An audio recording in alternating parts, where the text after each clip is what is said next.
A few weeks ago, I had a conversation with Jonathan Pageau, and you'll see that we're in his basement having a conversation of which so much of it will end up going in the documentary. This interview, by the way, this conversation is for a documentary called Better Left Unsaid, which is all about answering the question, when does the left go too far?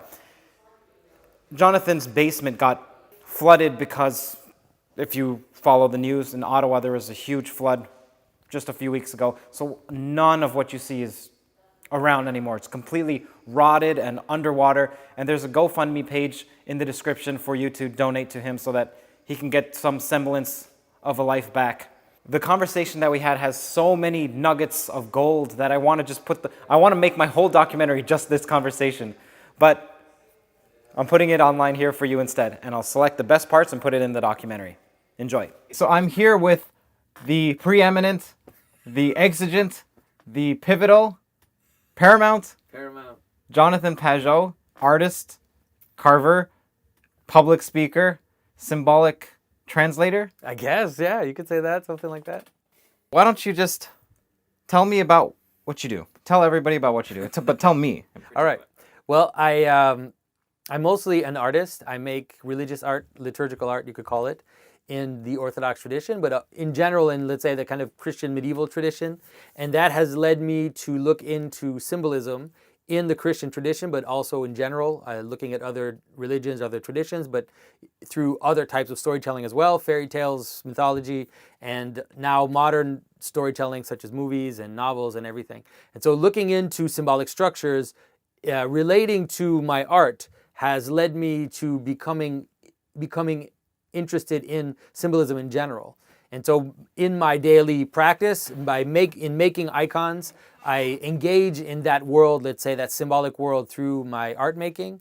And then the way that art integrates into the life of a church and in the life of a community is also part of that.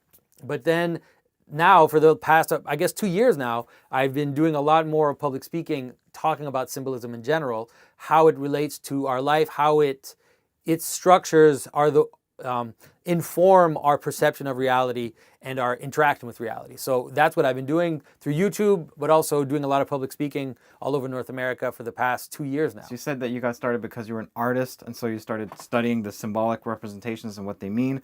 But give me a timeline of your life. So you were 4 years old and you started this, and then you were... Well, I know. When I was young, I always kind of knew I was going to be an artist from when I was pretty young. But then I was also, my parents were Christian. I was a Christian. I was part of a evangelical church. And then when I studied in college, when I studied at Concordia University painting and drawing, I really hit a wall. It was just, contemporary art is an art which is very removed from what it's doing. You know, it's like a comment upon a comment upon a comment. Is that another word for modern art, or is that different? Well, contemporary art, you would say, you could use modern for the whole period, but usually we use the word modern for the early 20th century up to about World War II. And then after World War II, we start to talk about moving towards what we could call postmodern art or contemporary art, which is even more, let's say, removed from more a comment, like I said, a comment upon a comment. It becomes about art itself. It becomes a kind of circular playing with elements. So the piece of art that was just a urinal? Yes. Well, that was modern. That was modern. But Duchamp, who made that urinal, is seen as one of the seminal figures in bringing about what would be today installation art and contemporary art. So there are certain figures in modernism which lead into what we now consider people like Jeff Koons or Andy Warhol. You know, they take their drive from people like Marcel Duchamp at the beginning of the century. So it was already there at the beginning of the century. Let's say everything was kind of packaged up, and then it unfurled itself into now the kind of, on one hand, anything goes, but on the other hand, everything has to be packaged in a kind of post-cynical, ironic, double irony, triple irony. So that's really what it is. So it was very difficult for me coming in as someone who wanted to connect with reality, who as a person of faith, I wanted to make things which weren't just this flighty irony, of references, but wanted to connect with something real. And so I was just hitting a wall. I just couldn't make it happen. I got interested in some contemporary artists. For example, there's a German artist. His name is Anselm Kiefer, and he was the closest to what I was hoping to do. He was trying to bring back mythological thinking within the artwork, but his work was still problematic because it's still in galleries. It's still prestige objects which have no function in the world. Right? We're actually so used to thinking that art doesn't have a function in the world that we forget that traditional arts in all cultures actually have function within a community. They integrate themselves within a worldview, within a community living. And is that conscious? Do they consciously construct the art so that they're integrating one another, or does that happen because they're communally putting together a piece of art and then they all respect it and revere it and it has their values embedded in it somehow? Well, the traditional way of seeing art is very different from the contemporary way of seeing art. The way that traditional vision, pretty much I would say worldwide, you see art as a skill. And so the notion of art is, we still use that word today when we say the art of cheese making or the art of this, the art of that. And so that's really the traditional way of understanding the word art. The word art actually means, in Latin, comes from the notion of fitting things together. So the capacity to fit things together properly. That's what art is. And so in a traditional vision of art, we say things like the art remains with the artist, right? The art is the skill of making things. And so the object that is made has to serve a purpose. There's no such thing in a traditional vision as making art. You don't make art. You use art to make things. And so art is the tool. Art is the tool. Art is the skill. Art is the capacity that you have mastered to make an object. And so then that object needs to have a function in the world. It needs to be integrated within a purpose. And that's probably one of the hardest things for people to understand, is that art is not a value in itself. And once you understand that, at least when I understood that, it actually liberated me from a lot of problems, because one of the problems we're always asking is this art? Is this art? You know, they come up with some crazy Jeff Koons, blown up Snoopy, and then the question is that art? And the answer to me now has become, I don't care. That doesn't matter. That's not the point. Whether it's art or not, that's not a question. The question is, does it matter? Does it have meaning? Does it have a function? Is it integratable into society? Like, does it have a capacity to integrate into the world? And so when all of this was kind of playing around in my head while I was studying fine art, and it was so funny because it was so taking that became the subject of my art. And so the subject of my art in college was, how can I make art in this postmodern world, which is not just ironic, which is actually connected to a community, to let's say a coherent worldview. But then it was still being very removed. It was like, I'm not doing it. I'm asking myself whether I can do it. And it was so funny because my last day in school, when my supervisor was giving me my final grade, she said, it was so funny because I actually finished first in my program. Like, I was really diligent. I was working hard, but she knew that it just wasn't working. And she just looked at me and said, "Don't worry, you're getting all A's. It's okay." What did she know was not working? Well, she understood that if what I was trying to do, which is, for example, to be a Christian person who was making art in a manner which was authentic, but was still somehow part of the contemporary art world, which is full of irony and full of double removal and constant, a kind of flighty, removed version of reality. She just knew that it wasn't happening, and so she just told me on the very last day of my degree. She said, "What are you doing here? Like, you don't belong here. You should go to seminary or something." Because you're too traditional? No, because she could see that the questions I was asking were not. It just wasn't fitting with the contemporary art world. It just didn't have its place there. The questions such as the utility of asking whether or not a piece of art is a piece of art? No, not that. That is something that everybody is always constantly asking. The problem was mostly to say, how can I, let's say, as part of a community, let's say a part of a Christian community, how can I make objects which fit into my life and into my world and into my community in an integrated way. It really is the difference between, I didn't know yet because I hadn't discovered traditional art. It really is the difference between, let's say you're a musician and you come to me and you say, here's what I'm trying to play, this is what I'm doing. Then I design a guitar for your particular needs. That's traditional art, right? And the postmodern version of that would be? The postmodern version of that would be, I will make a guitar that will question what a guitar is. Right? I will make a guitar that cannot be played, but will ironically question the whole tradition of what guitars have been and what music. And then now today it's even worse because now it's going to show how the guitar itself as an object created by hierarchies of historical hierarchies. How is it an object which manifests or subverts that hierarchy? That's the difficulty of postmodernism. That's not what I was wanting to do.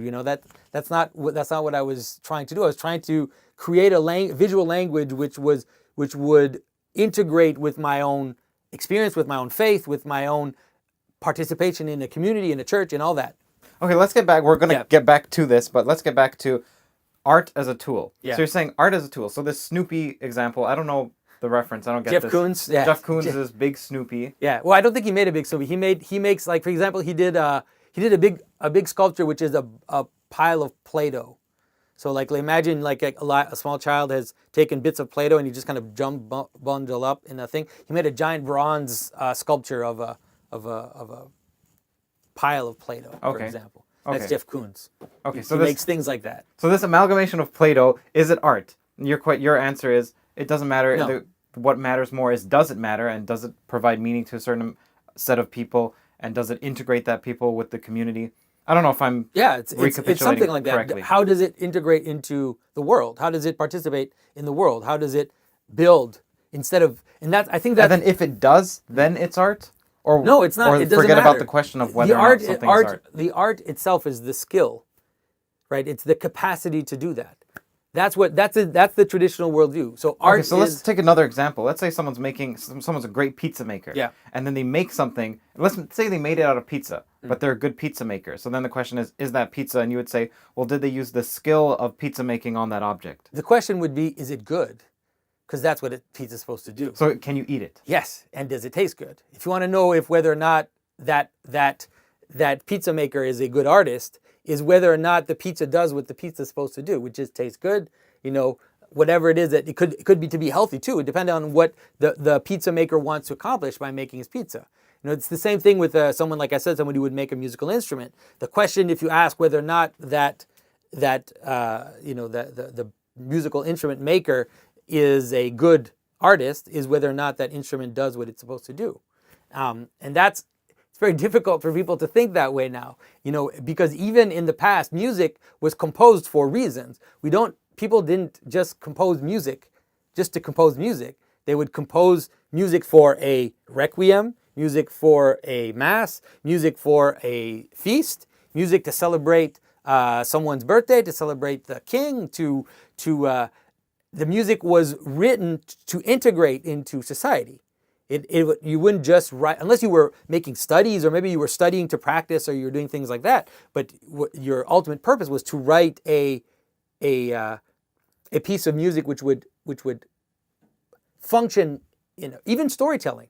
That's been a while since we've had that, but even storytelling in a traditional sense, like if you think of the great epics, if you think of the Iliad or the Odyssey, those were community building stories. Those stories were meant to even create what the Greeks were. So how do you judge a piece of art where the artist themselves doesn't know what the purpose of the piece of art was? What do you mean? How do you judge it? It's because you're saying you can posit a goal, and then whether or not you achieve that goal through the art, that's a measure of the art's.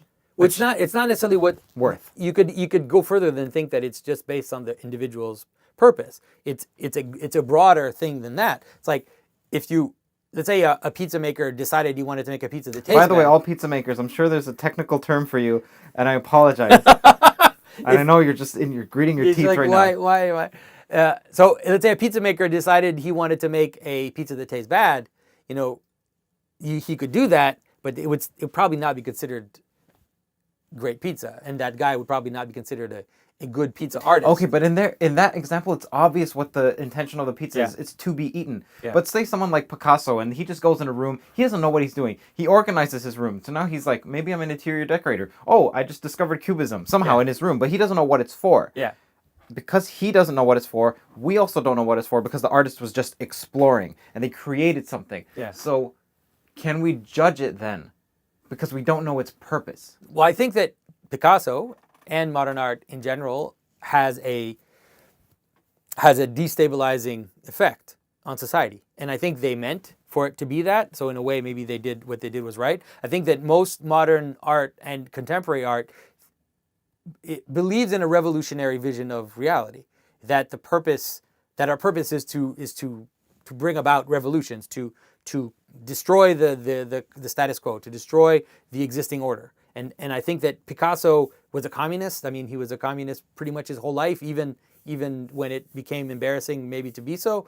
And a lot of the modern artists were either communists or fascists. The futurists were straight on fascists. They wanted to burn the old system down and set up a totalitarian system of art too. A totalitarian system of art. We have artists who were totalitarian in their artistic vision. We don't tend to want to see them that way now for some reason. But a lot of the abstract artists especially the Russian abstract artists, had a totalitarian vision of reality. And a lot of modern designers were very totalitarian. Some modern architects would say things like, I wish I could design the people in my house, or I wish I could nail the chairs to the floor, so that I could control. That sounds like excess order. Exactly everything the way it is. Okay, and so you have these two tendencies. Let's say in modern art, you have both. You have a kind of destructive tendency and a totalitarian tendency, which is part of the modern world. So you see it as off balance because in the Petersonian point of view, which is also the Taoist point of view, there's order, chaos, and you see it as being on the extremes and that they're not mediating between the two properly. Yeah. No, I agree. I think the whole modern world, that's what it is. It's just a swing. It's just this pendulum swing between two excesses, and you can see it in modern art. You can see it as well, and they become confused and they kind of fight, and then they break each other apart. But it is a fascinating thing to see. Now we kind of just gloss over a lot of it. But if you look at the way, for example, that even post abstract expressionist art, let's say, manifested itself, it started with this freeing up, Jackson Pollock throwing paint on the ground and kind of this chaotic energy and everything. And then it ended with color field painting, where it was like just strips of one color and you couldn't do anything else. Like it was completely, everything was controlled in these extremely tight boxes of what you could do. And I saw this painting that was just white with one speck of red. Do you know that painting? I forget. It's a very famous painting.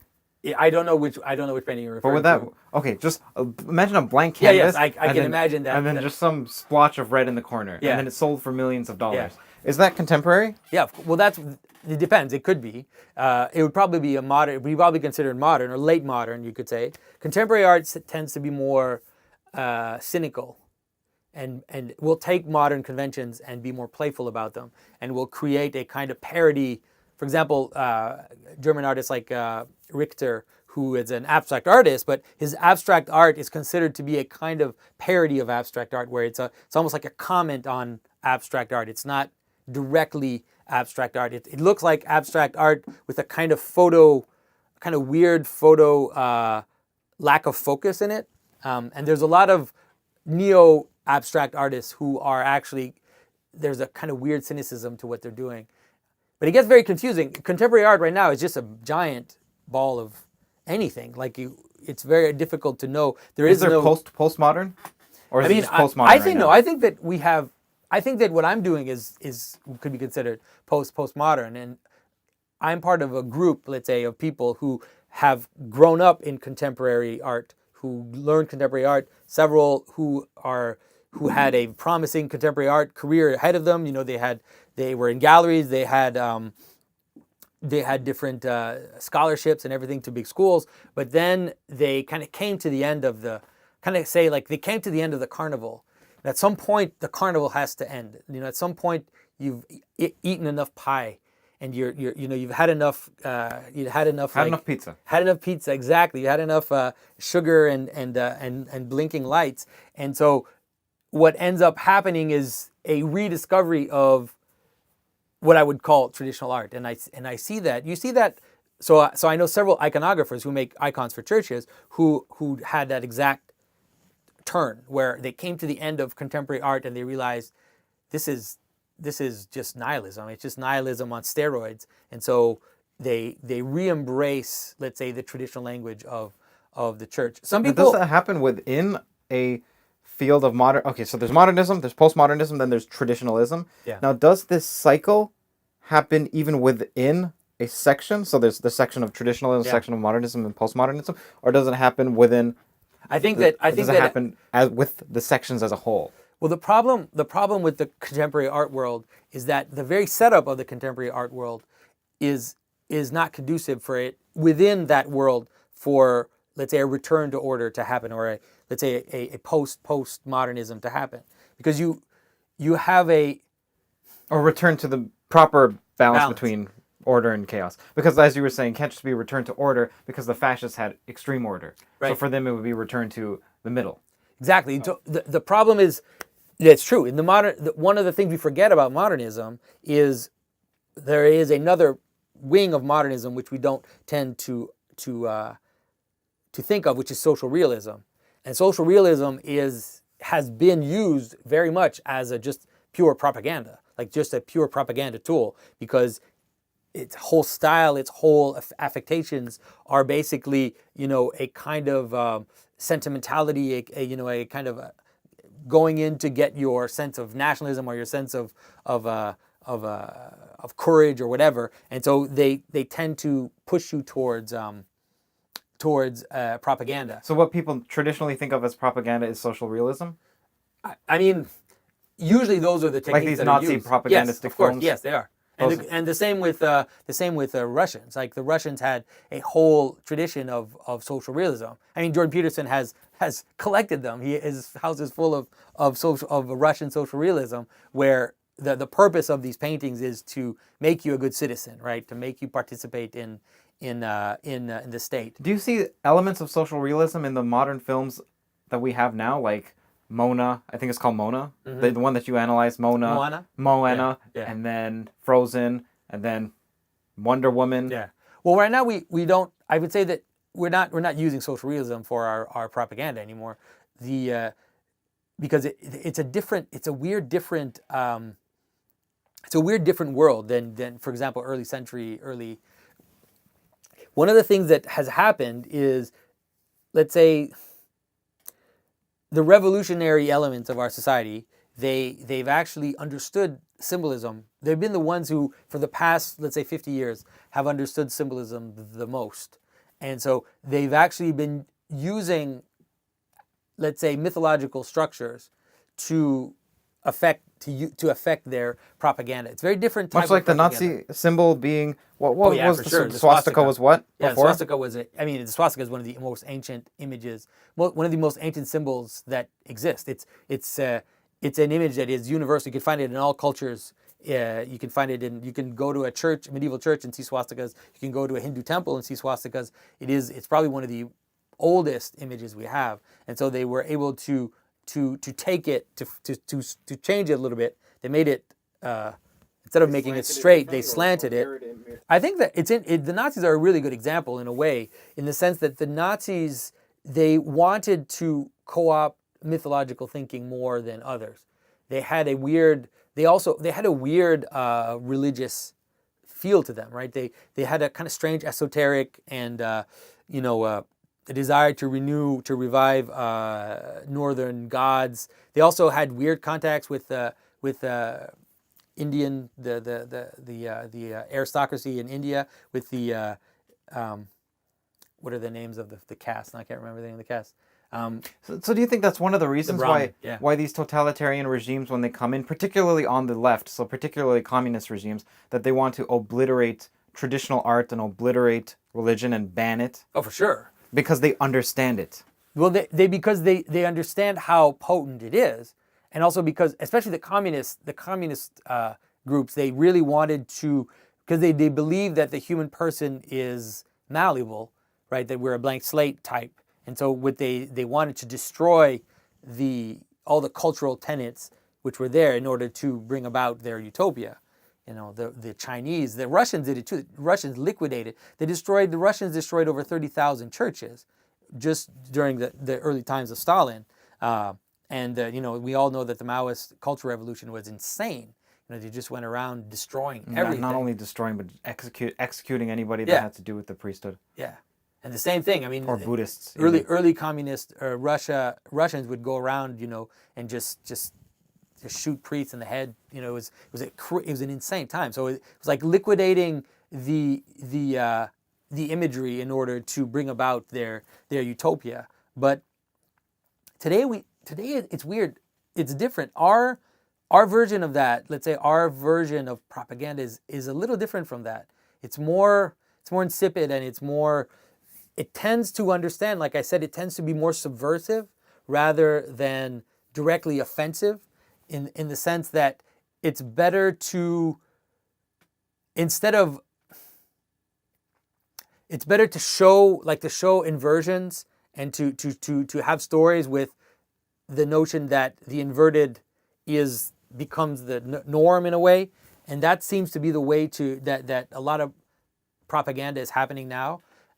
And so it's a bit different. And so sometimes it's tricky because sometimes the stories actually end up looking very much like ancient traditional stories. It's often just that they're upside down, or that there's like Shrek is a great example. Shrek is like the easiest example to see where it looks like a fairy tale, but it's actually it's a totally upside down fairy tale where you have an ogre and a princess. And the ogre is this monster, and they present him as a monster. And so that would be an example of a postmodern film? Yeah, of an upside-down fairy tale, of a subversive use of traditional tropes, where all the tropes are there, but they're just totally upside down. The ogre is represented as a monster. It suggests that he's a cannibal. It suggests all these things that the normal ogre is, and then he meets a princess, and in the end, the princess becomes an ogre. And it's like, okay. The Shape of Water is a great example too. A more recent version where all the normative characters, the Christian, the white male, all that, they're all absolutely evil. Okay, and then all the kind of exceptional characters like the monster, and then all these other exceptional categories are somehow pure and innocent and all of that. And then in the end, the woman becomes a monster. Like that's how it ends. She goes into the water, she becomes a sea monster. And it's like, we're so used to it, we think that somehow that's a normal way for a story to go, but it's very disturbing, I've seen that so much in the past 15 years. Yeah, and a normal story, like the story of the frog and the princess, for example, is that the exceptional character, the frog, this talking frog, who's a monster, is by some proof of their virtue integrated into the world. Right? Or Little Mermaid becomes a human.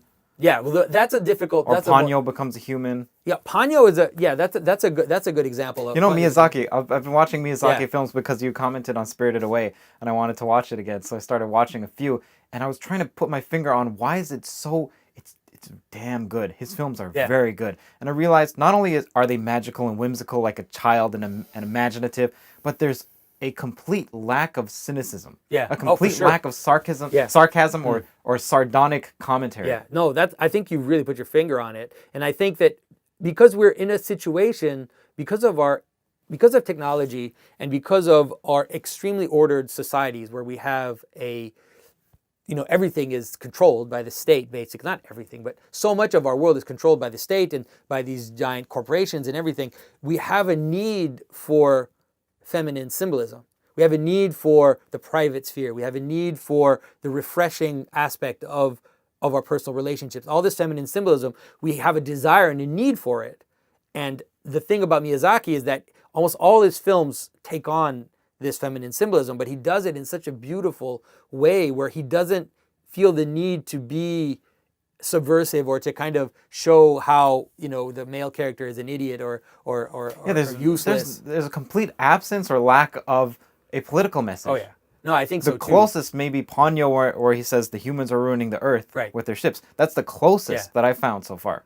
But I agree. I agree that that's what makes him so strong. And that's why, and they make him so strong also because he's able to create strong female characters, but in a manner which is not, it doesn't have that kind of anger and bitterness and cynicism in it, where it's more like a celebration of these beautiful feminine characters. Yeah, and it doesn't make the feminine the masculine. Exactly. It doesn't make a girl have traditionally masculine qualities and then say we're subverting notions of gender. Yeah. Because that's what so many of the superhero movies that we've seen recently, and a lot of the Star Wars movies and everything is, and I think that's why people are kind of annoyed with them, is because it's not only the desire to make, let's say, a female character into the same action hero that we've had, since the 1980s, that everybody's criticized. It's the feminists or the postmodern criticize that figure of the hero, of the male hero. And so, but now you want to make a woman into it. Masculinity is toxic as long as it's a male. Exactly. It's like masculinity becomes good if it's a female who embodies it. It's just completely upside down. And then here's what else I find funny about that. Then femininity is just unattractive when it's attached to a male. So as a male, you can't win. No, it's very difficult to win. If you're a masculine, but if you're attractive and you're toxic and you have toxic masculinity, you can get away with almost anything. Yeah, right. We had this conversation with Janice Fiamengo that the people who are getting sent letters saying stop what you're doing they tend to be people who are unattractive. Yeah. Males. Yeah, exactly. That if you were an attractive male, then the woman wouldn't find it catcalling. She would find it. No, I totally agree. Who's the British comedian Flattering. there that Jordan did an interview with? I forget his name. This one British comedian. He's like Milo? No.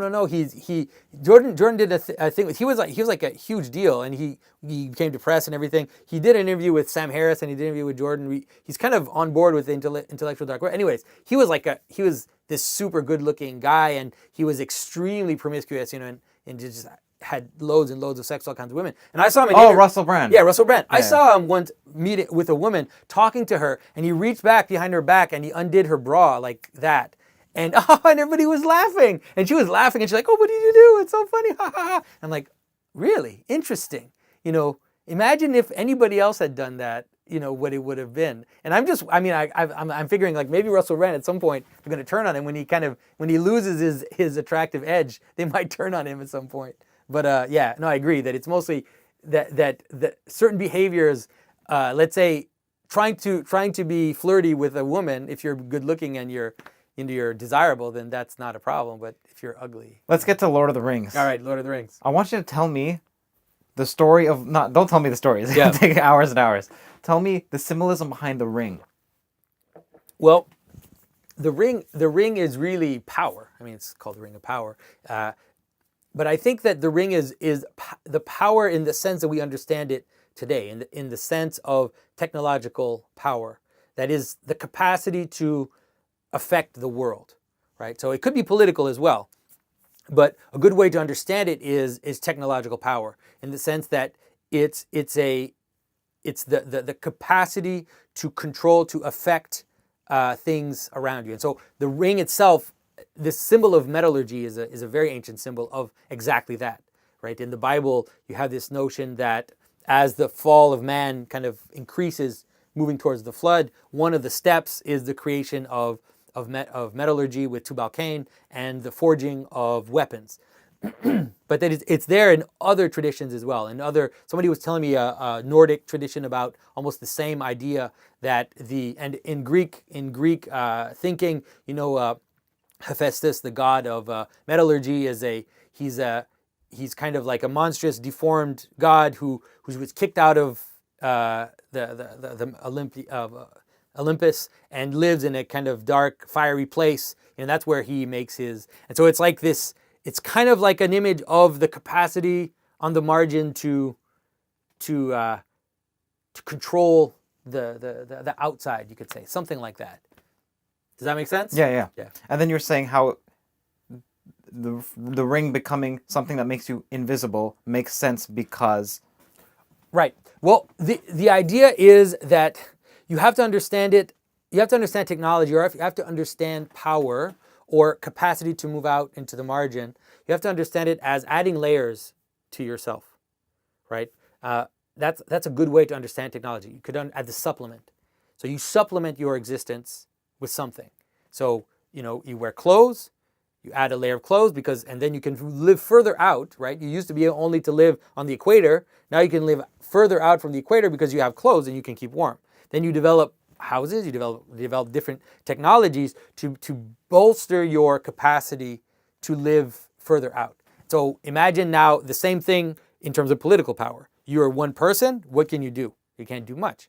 So you in adding power to yourself, let's say you hire an army, you get weapons, you put on an armor, you do all these things, you learn to ride a horse, you have all these things that you add to yourself in order to make yourself more powerful, right?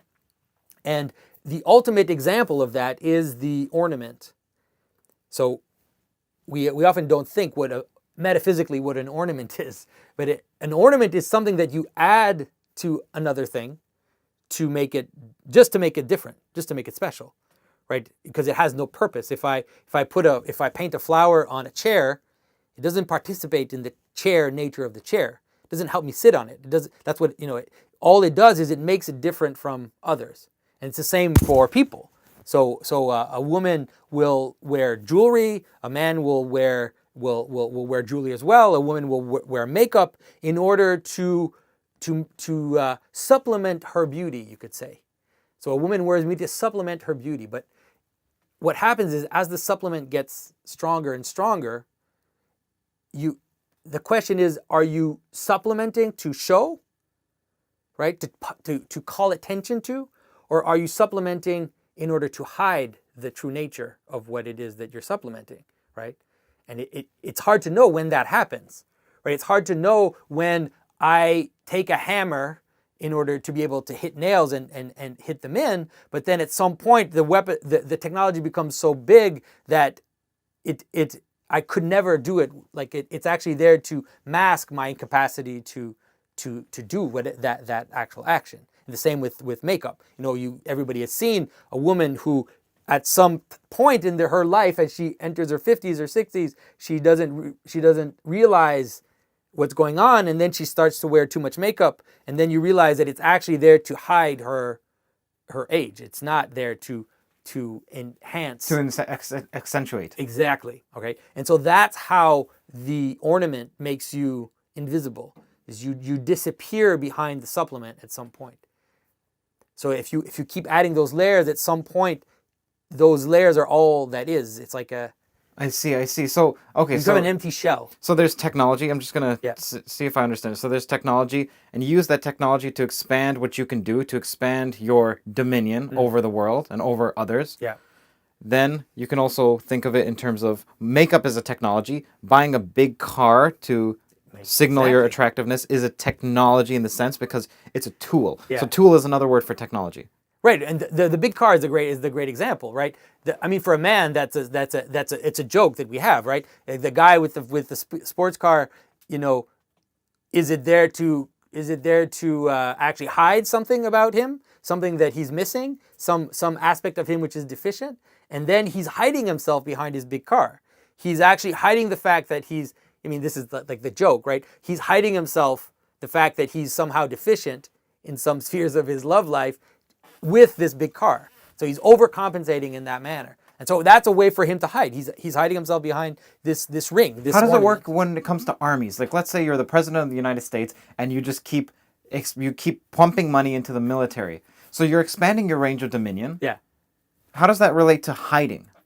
Let's try to understand it in terms of an army.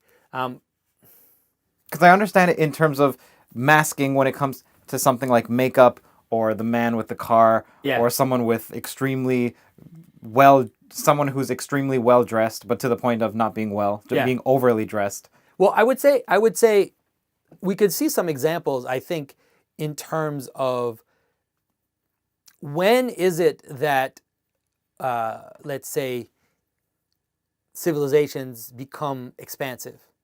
I think a lot of people could argue with me on this. For sure, okay.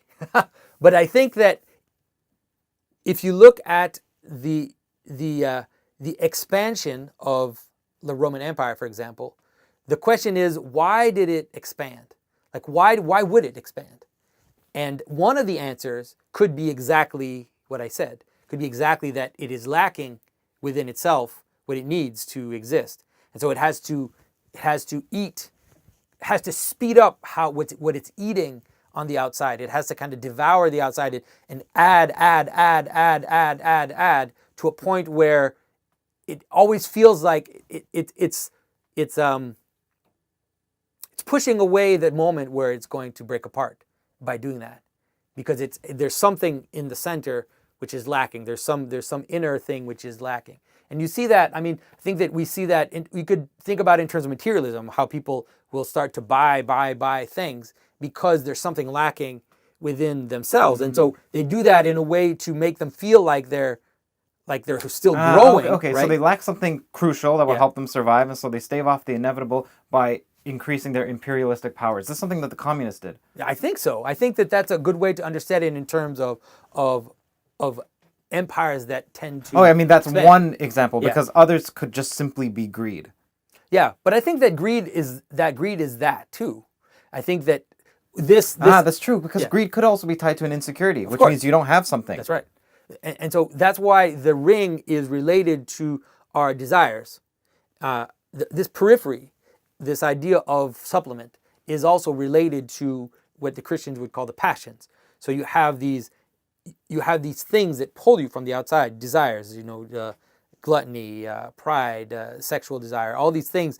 And so if you move in that direction, usually that's what it is. You're eating, you're taking in things, you're acting in certain ways in order to compensate for something that you're lacking interiorly, And everybody knows someone who does that. I mean, you can take extreme cases of someone, let's say, who drinks.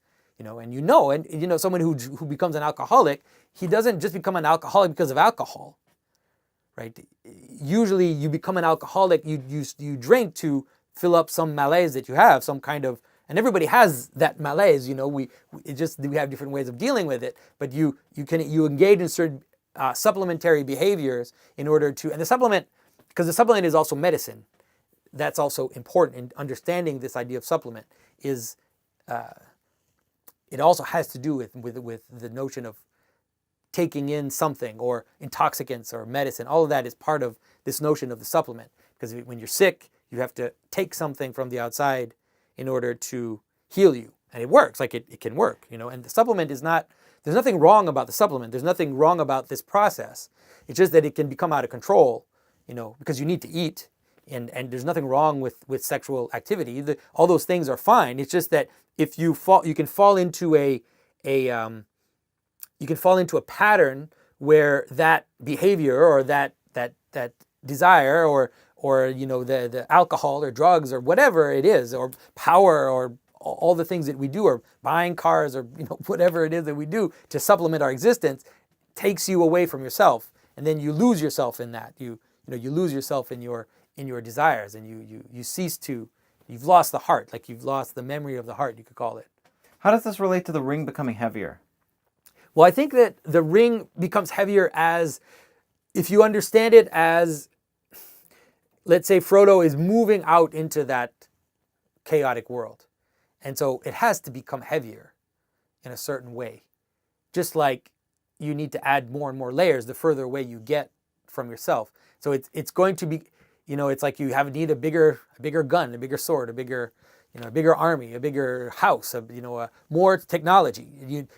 Going out into space is the ultimate example. It's like you go out into space, you need a massive shell around you, a massive, massive shell to protect you from the outside, because the outside will kill you.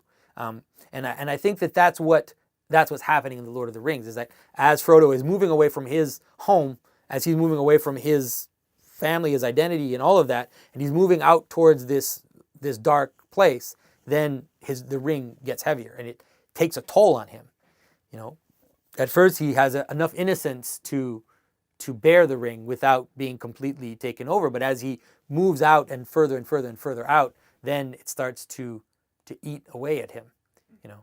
And the only character in Lord of the Rings who can handle the ring without a problem is Tom Bombadil, and that's because he is a representation of that natural kind of innocence, that kind of boisterous self fullness of being. You know, he has a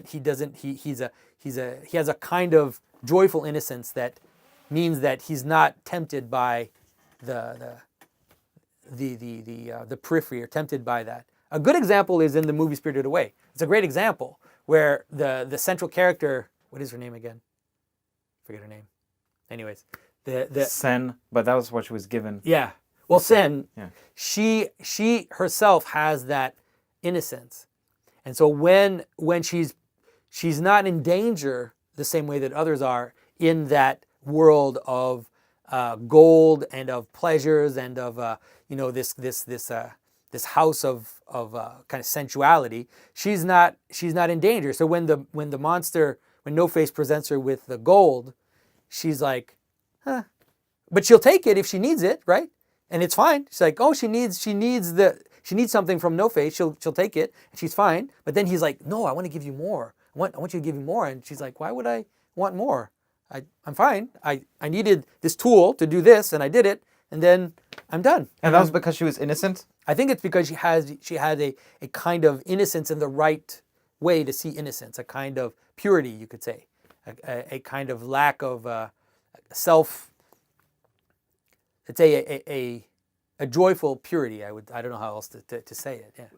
We were talking about the Little Mermaid before we started filming, and I don't know if you had much time to think about it before we started filming, but can you comment on how the Little Mermaid has a connection to today? Right. Well, especially if you're talking about the movie, The Little Mermaid, like the Disney movie. I think it's interesting because The Little Mermaid, it's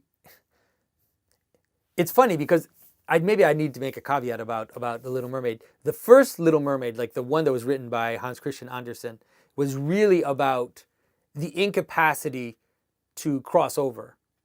It was really about be happy with what you are, because she dies, right? She can't cross over into the human world because that's not her place, right? And so the Disney version is the actual total opposite. The Disney version is the very opposite. It is the modern, like, you can be whatever you want version of that. So it's kind of interesting to, first of all, to think about the difference between the two worlds, the worlds of Hans Christian Andersen and our world today, where we have this idea that you can pretty much just do whatever you want. But what's interesting in the scene with the witch, what's her name again? Ursula. What is interesting in that scene is that Ursula is making her feel like she cares about her, right? Making her feel like she's this poor thing, this poor victim of her circumstance, and she's like, I can offer you what you want. I can offer you your desire, but what you have to give me is your voice, is your self, basically. And so in a way, your logos. Yeah, exactly, your logos. And so in a way, it is an image of this problem of desire in that sense. And the problem with that movie is that in the end, she gets her thing. That's the problem. That's more complicated. But she's like, you need to sacrifice yourself, your logos, in order to get what you desire, you know. And that is part of this notion of the supplement, in the sense, is that if you desire this new car, that's what you really desire. If you desire to have all these sexual experiences, if you desire to have a certain lifestyle, and that's when you think that that's what you are, that's when you lose your logos. God, that's interesting, because you can look at it from 2 points of view. One is Ursula, which you can think of as the radical left, enticing people with wish fulfillment. I just want your voice. But then on the other side, there's the people who are willing to give up their voice. Yeah, who are willing to give up their logos, or their core, their heart, or whatever, in order to get something that they desire, in order to get something that they want. And I think that's, you know, and there's something about that in The Ring too. There's something about that in the notion of the ring in general, where, you know, the person who is going to bear the ring, especially someone who already has a purpose, that they're going to be able to accomplish what they want.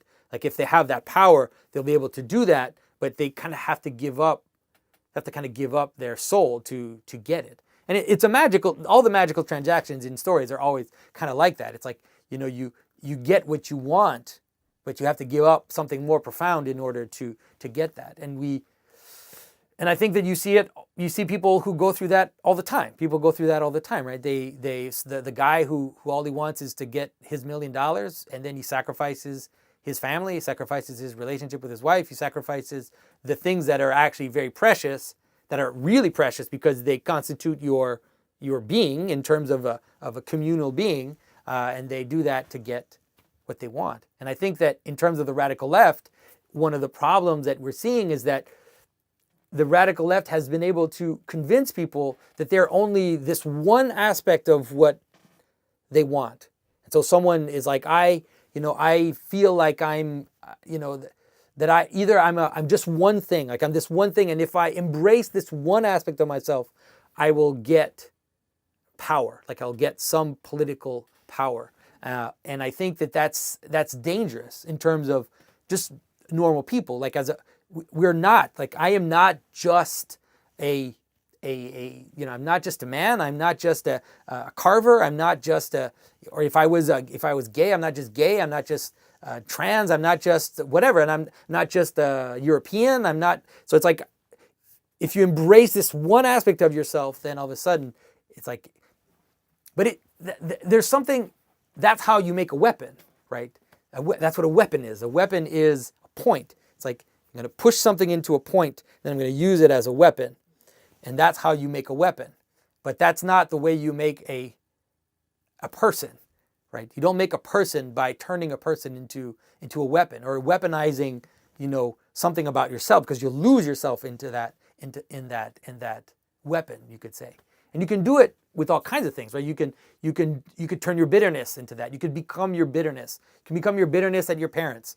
You hate your parents because of what they did, and your whole life falls into that bitterness, and you make this nice, jagged, pointy thing where all you exist in is this one thing about you, which is the way your parents treated you, and you dive into that, and it becomes your spear, and you start slashing at the world with it, and it makes you feel powerful because it works.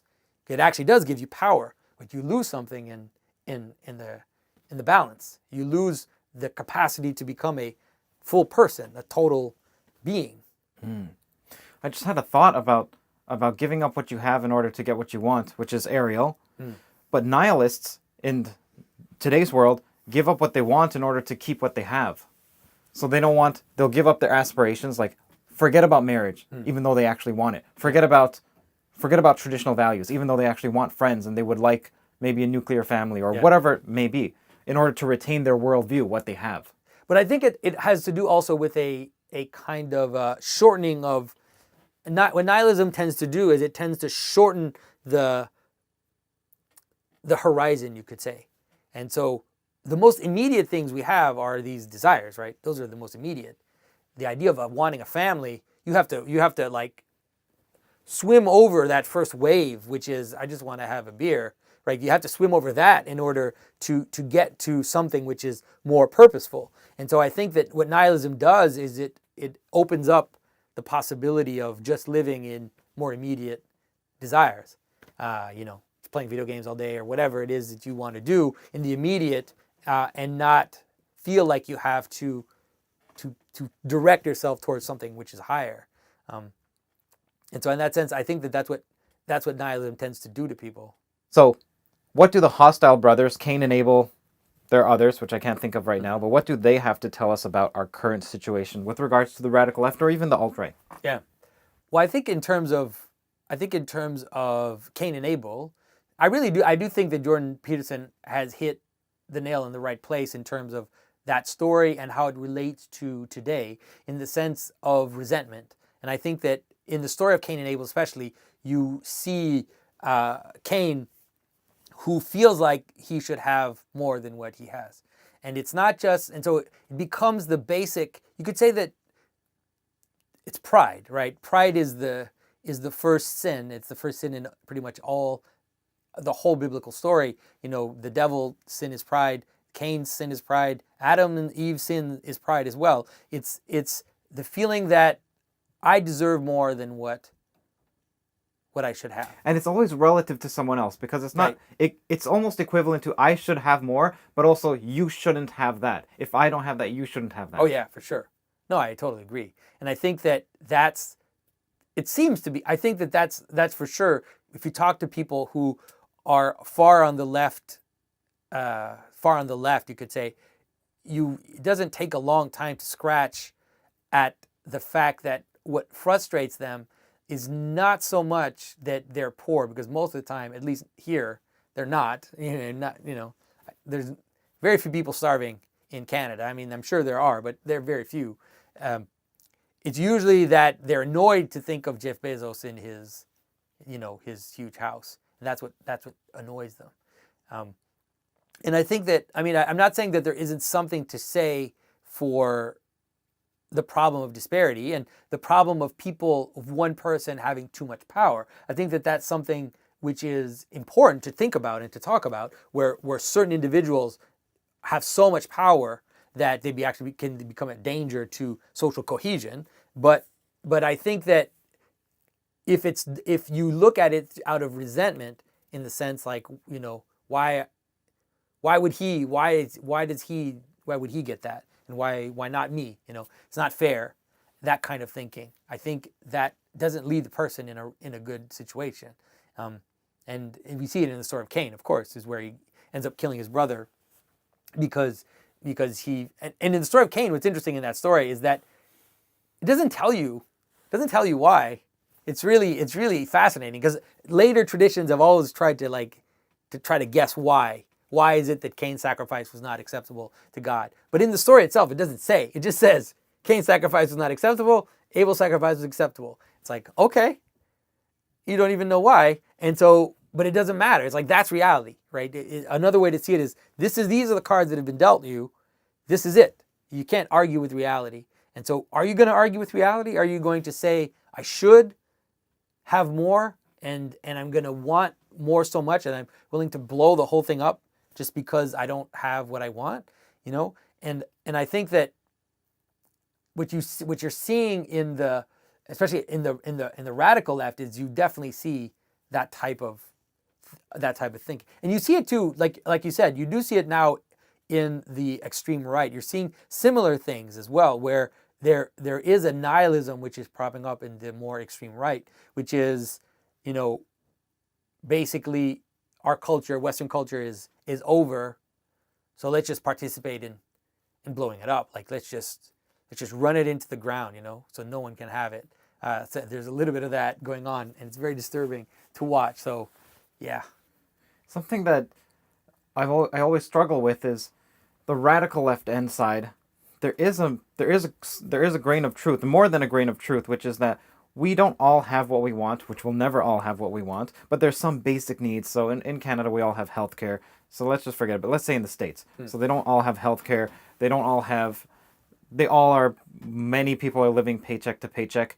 And then they look at someone like Jeff Bezos and they say, it's not fair that someone should be living so insouciantly and free while I am just struggling. Yeah. Okay, so there is something to be said about not having to struggle this much for basic necessities.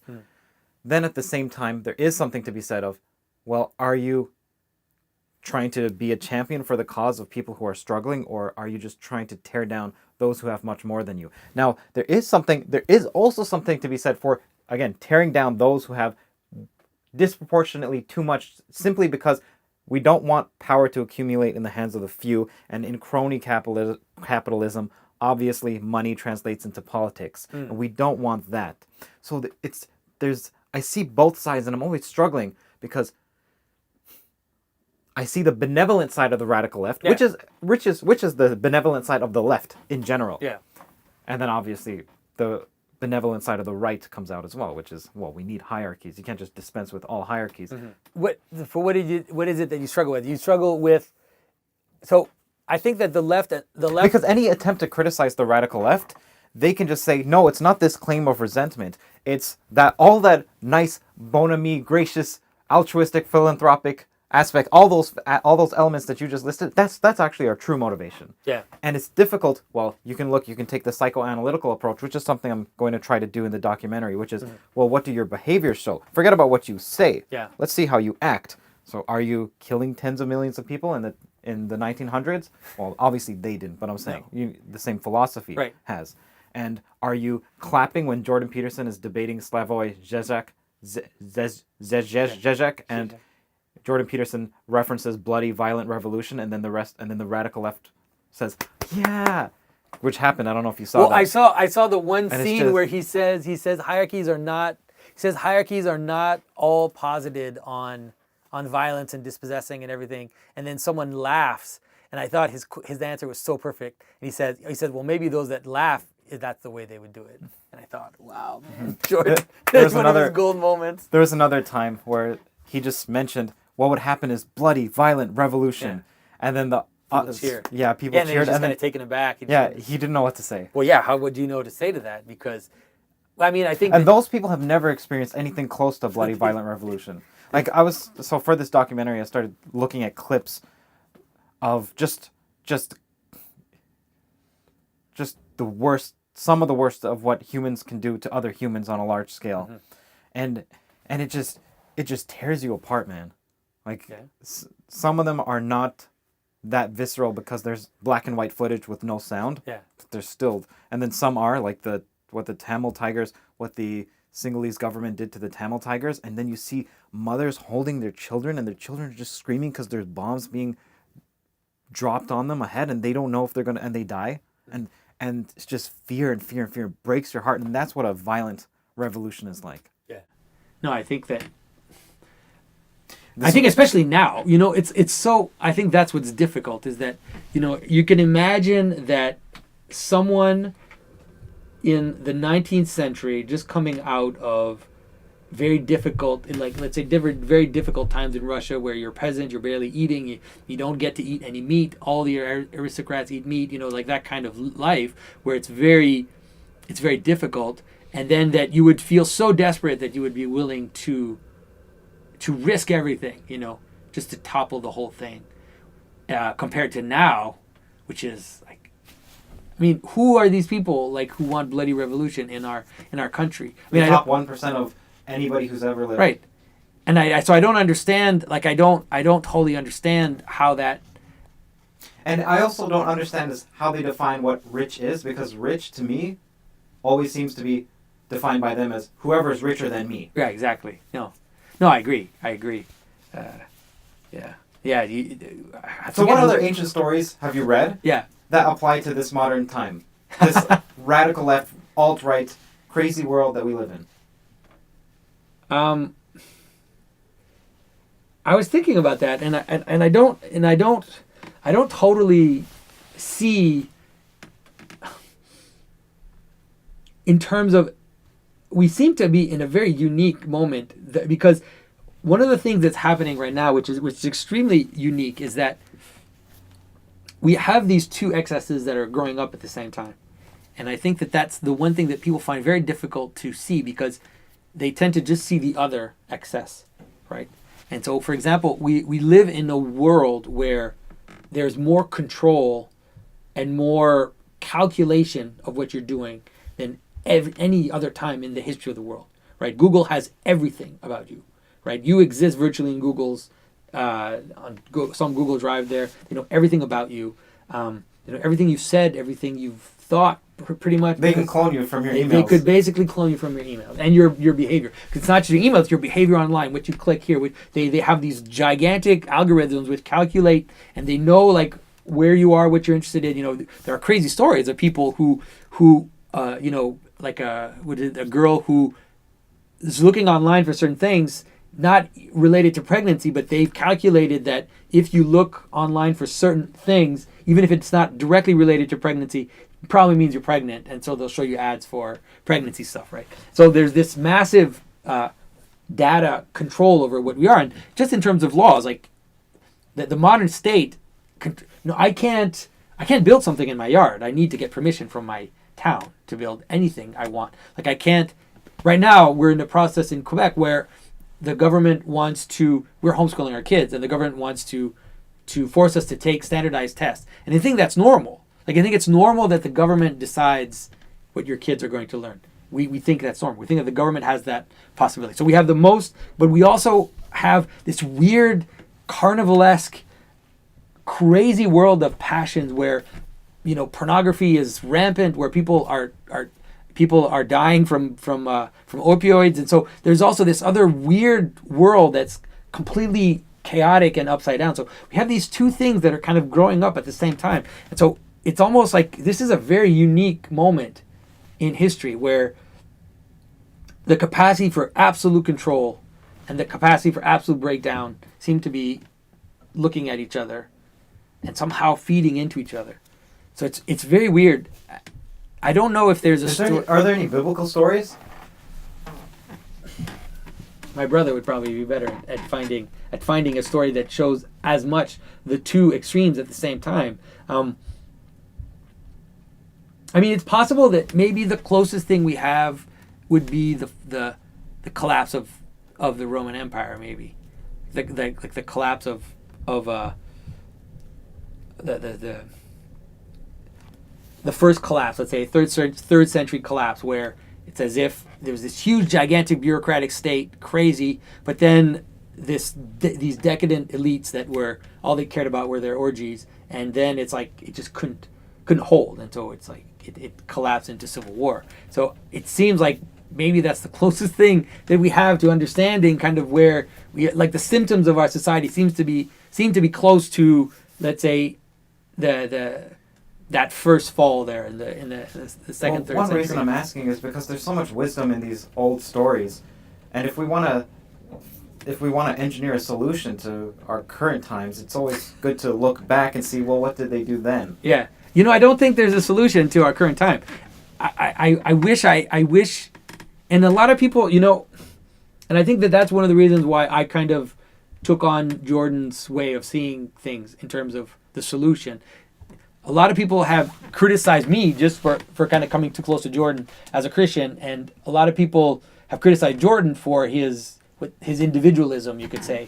And I've been thinking about it a lot recently, and I think that Jordan's solution is the only one right now.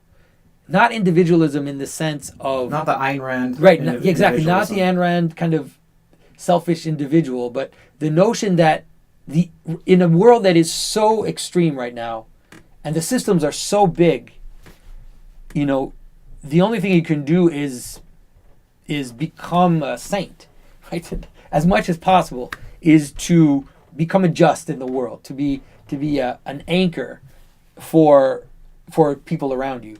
And that means changing yourself. That means, and I think it is in line with the deepest Christian teaching, which is, you know, take the beam out of your own eye before removing the straw out of your brother's eye.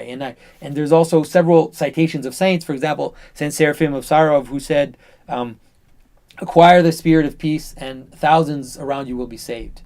And so this notion of becoming something rather than trying to immediately want to find these gigantic solutions to the problem, because I think we're headed for trouble, and I think that the only hope is that there will be enough bastions of civility and justice and truth to carry us through, right? To carry us through the chaos, because to be honest, I don't see us fixing these massive problems. They're too big. They're so big. It's like the AI thing. You know, you have all these people saying, "Be careful about AI. Be careful about AI," but no one's going to stop. It's just this machine is turning and turning and speeding up, and we're heading towards it. Everybody knows we're heading towards it. Everybody's afraid. Everybody knows how dangerous it could be, but no one can stop it. You know, Elon Musk can't stop it. No one can stop it. It's going to happen. And so, I don't know. You know, sorry to be a pessimist. So where do you see it going? You just see it remaining, and then we strengthen ourselves as individuals, becoming a person that someone can rely on, an anchor. I think that it has to build ground up, that for sure. And I think that we need to rediscover our center, our heart. Like, we need to rediscover that, and then we also need to participate in actual communities. And that's one of the reasons why I tell people that. Oh, wait, you mean to say that you don't see it going away, the problem of the extreme right and extreme left, with some large-scale solution. You see it as a problem that will be solved from a bottom-up approach as you... I think it can only be solved by a bottom-up approach. It's the same problem with the ecological problem. The ecological problem is too big because it's based in people's desires. The ecological problem is based on our desire to accumulate and to supplement our existence to that extent. So the problem is so profound that no matter what recycling you set up, it's not going to go away. It's not going to go away. The only thing that can make it go away is for transformed people and transformed communities. But we don't, like, communities, they don't exist anymore. We don't have at least some do. But it's very different. This is why John Vervaeke dates the current meaning crisis. He says, well, he might say, because he's a complicated man, he might say that the extreme radical left, extreme alt-right are symptoms of a deeper meaning crisis, and this meaning crisis dates back to the year 1200. Yeah, for sure. I totally agree. When he said 12th century, I was like, John, you've got it. That's where it started. That's where all the West started to vacillate, let's say, between extremes, and so it's a cyclical thing. It's a story that's too big for us. It's too big for individuals to think that they're going to change it. But there are ways to exist in those times of breakdown. Like, there are ways to exist which alleviate, let's say, or make you not be an actor in the breakdown, and henceforth not be an actor in your own breakdown. Like, not fall and live a dissolute life of the passions and be completely taken up by your desires, and then wake up on your deathbed and it's like, okay, I have a big house and a big car, but I'm divorced and my kids hate me, and it's like, that's okay, congratulations, what did you accomplish? And so one of the reasons why I've insisted, and a lot of people sometimes they wonder why I insist on it so much, is one of the reasons why I keep saying that, at least in the West, we need to remember the Christian story. Like, we need to remember the fact, what it is that made us something. Yeah, remember also means understanding. Yeah, and I think it means to a certain extent participate in too. And so that's why I think... That's a Vervaakean idea. Yeah, but I think we don't fall in the same place, because so John's way of participation is very individualistic. And so he says, I'm a practitioner, I practice this, I practice that, I practice these different mystical practices, and it's like, for him it's a way out of the meaning crisis, but it has to come together too.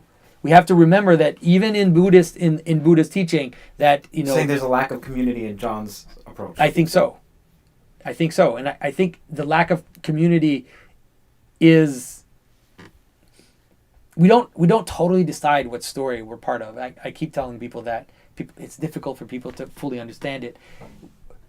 The way that I view how things are going on is, I think what we're seeing is a playing out of, in the West, we're seeing a playing out of the Christian story, the massive Christian story. And part of that story is a breakdown. It's there in the story.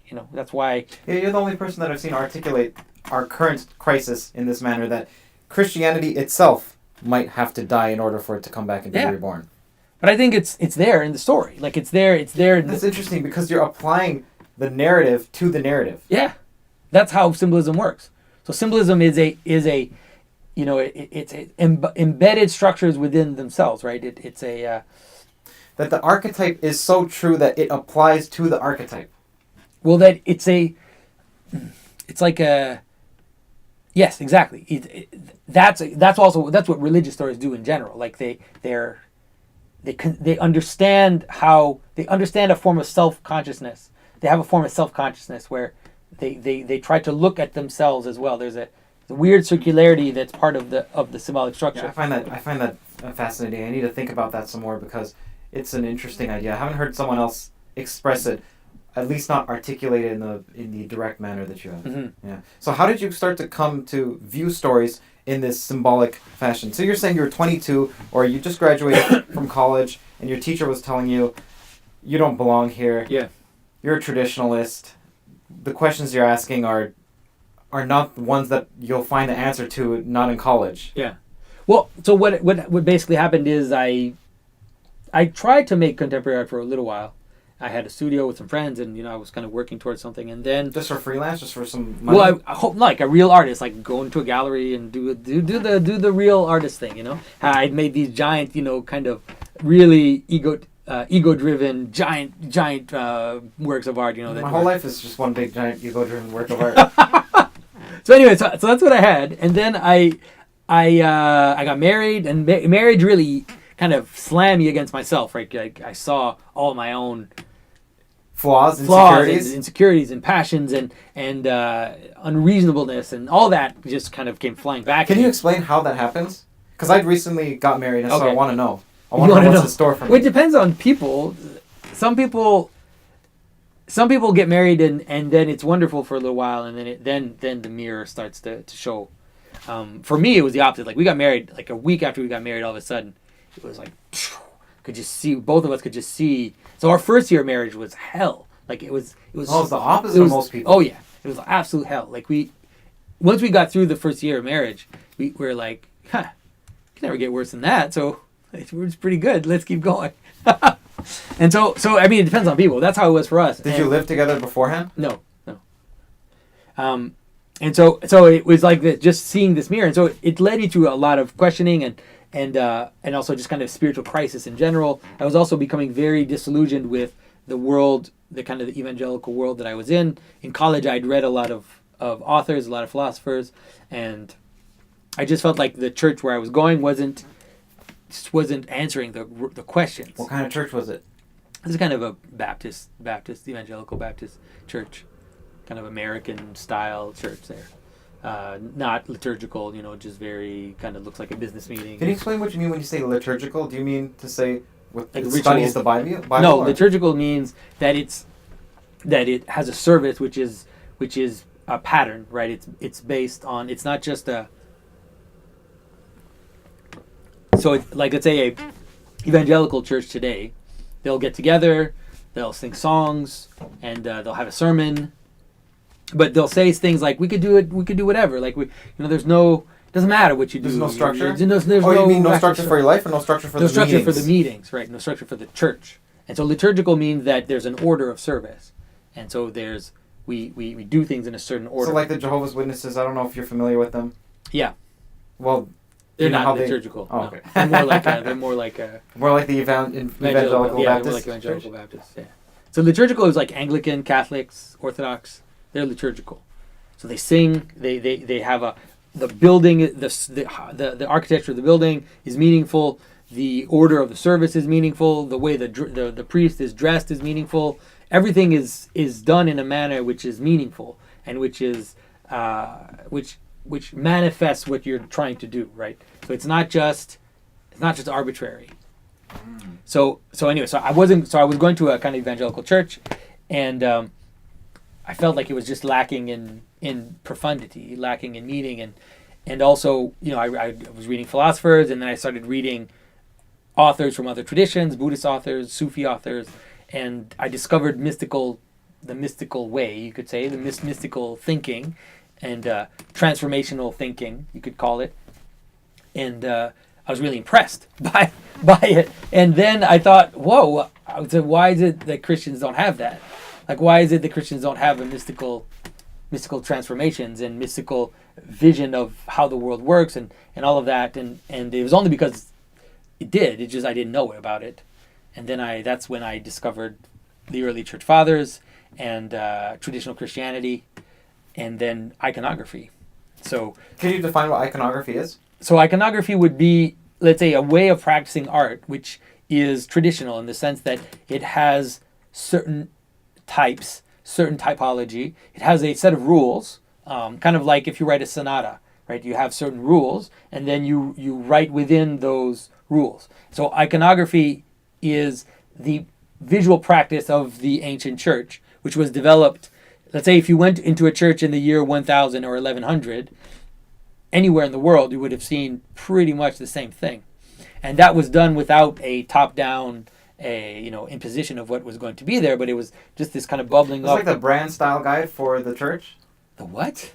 Brand styles No, I for... don't know what that is. Okay, so when you design a website or you have a company, it's like use these fonts, use these colors, make sure that when you place the logo, you place it this much of a distance between the borders. Well, I don't think that's the way to see it. The way to see it is to see it more like a vision, a view of the world as full of meaning and full of pattern.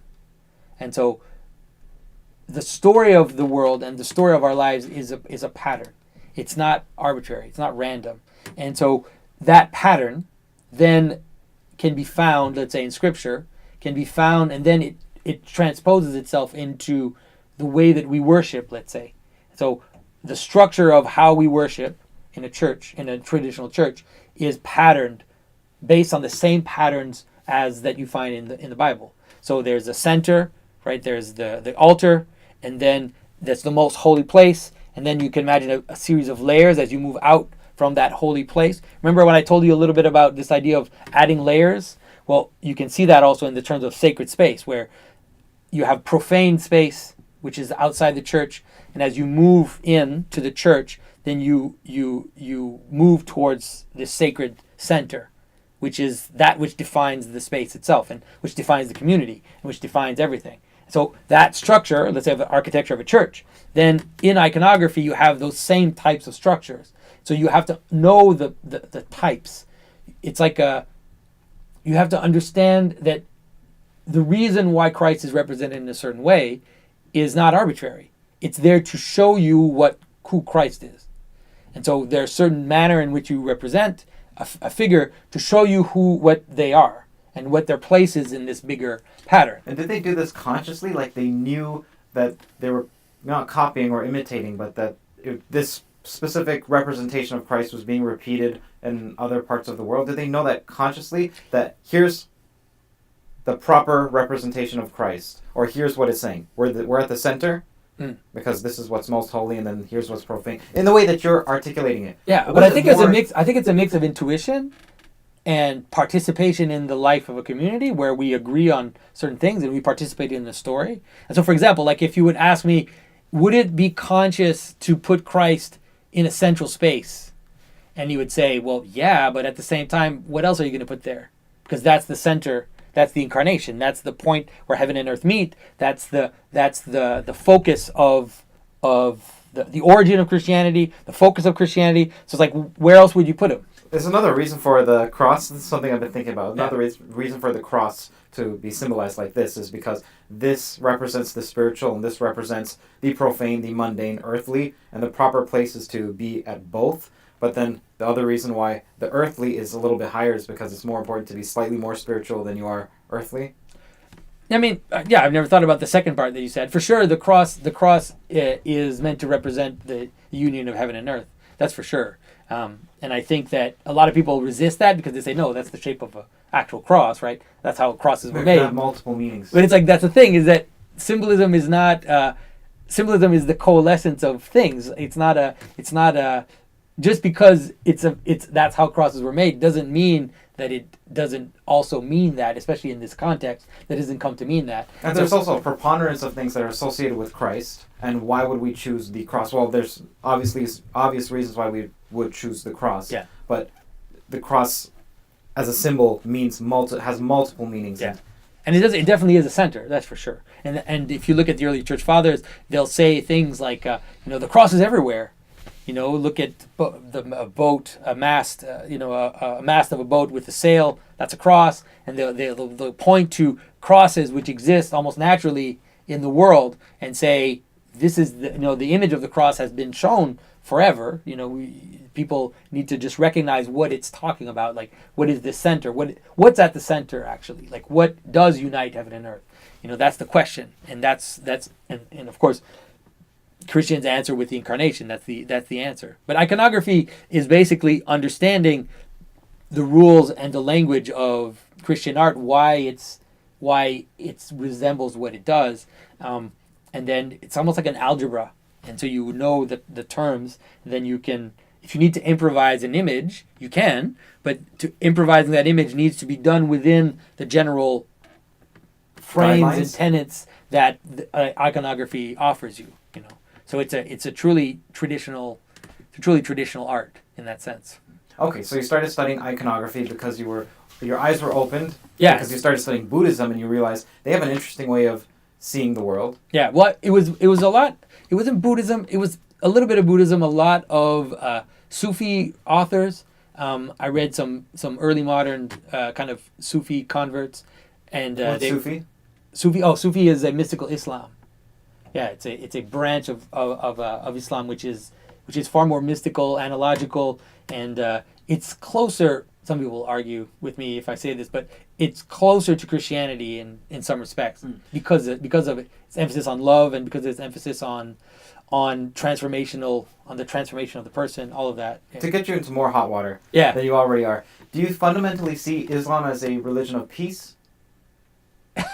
I think that we need to see Islam for what Islam actually says.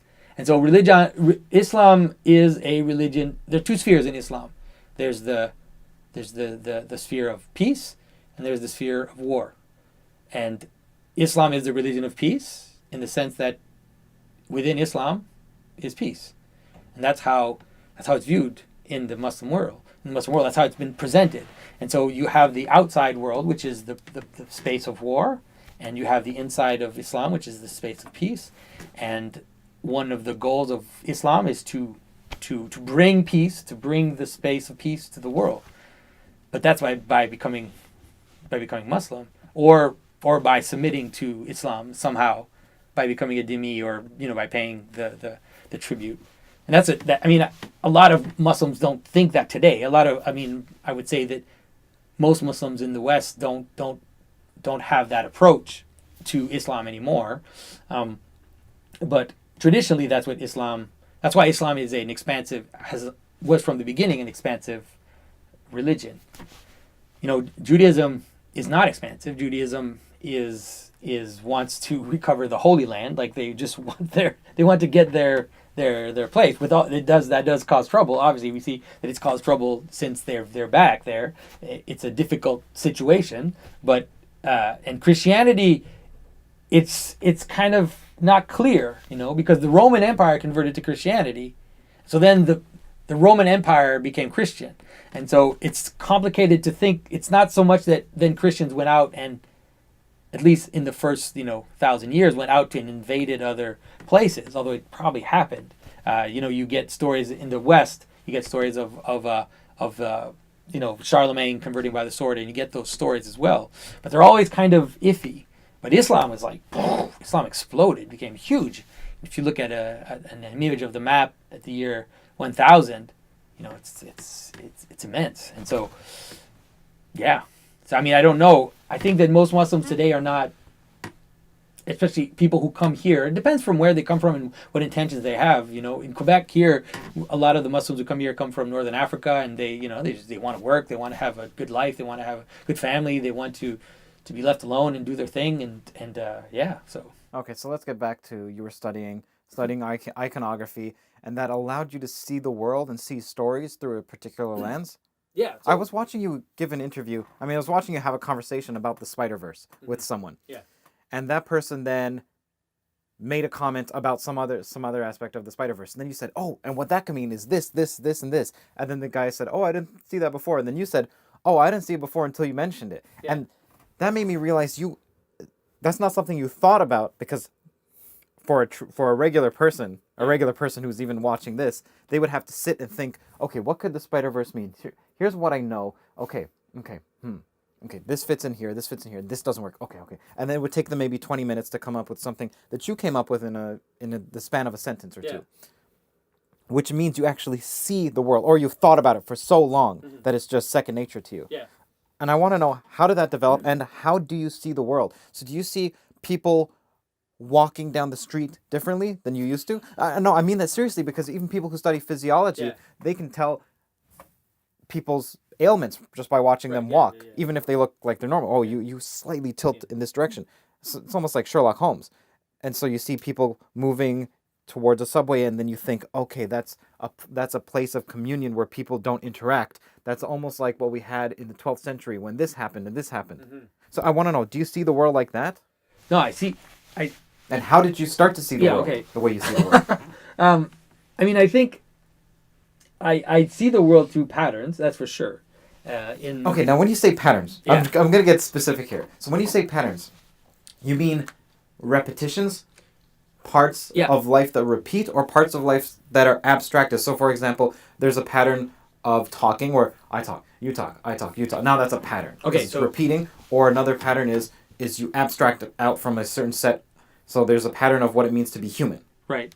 So it's, I would say, okay, so the pattern, you could say the pattern starts with how things exist, right? And when I say how things exist, what I mean is how they exist phenomenologically, not in terms of science, because that's what confuses people. In terms of experience? In terms of experience, how we experience things existing. And that's really the basis of how things exist, no matter what we say. Like, we try to push beyond the phenomenological, but we always see it through the lens. So the scientist, even though he has all the scientific categories, he's still in a consciousness and looking at the world through that consciousness. And he or she. He or she, yeah. Just don't send any letters. And so the way that something, for example, I'll give you a perfect example. So the way that something exists, you need for something to exist to have an identity, right? And then have you could say, a variety. Say it that way. You need to have an identity and a variety, or a oneness and a multipleness to it. Right? Can you give me an example? Well, so if I have I have a cup. So this has an identity, and it's let's say its identity is the cup. That's part of it. It has other identities, but let's use that one for start. So it has an identity. It's a cup, but then it also is not just, there is no such thing as a cup. It's actually non-binary, and it's offended that you defined it in terms of a cup. Well, there's no such thing as there's no pure cup, right? Not in the world, right?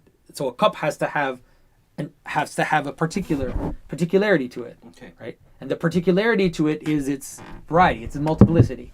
And then in order for it to have particularity, then it has to embody other identities. So it has a color, it has to have a color, right? But there's no color in the cup. Cup doesn't have color, but it has to have color for it to exist. So there's the concept of cupness, which doesn't actually exist in the world in space and time, but it's a concept nonetheless. Cupness, something that makes something a cup. Essence. It's a concept.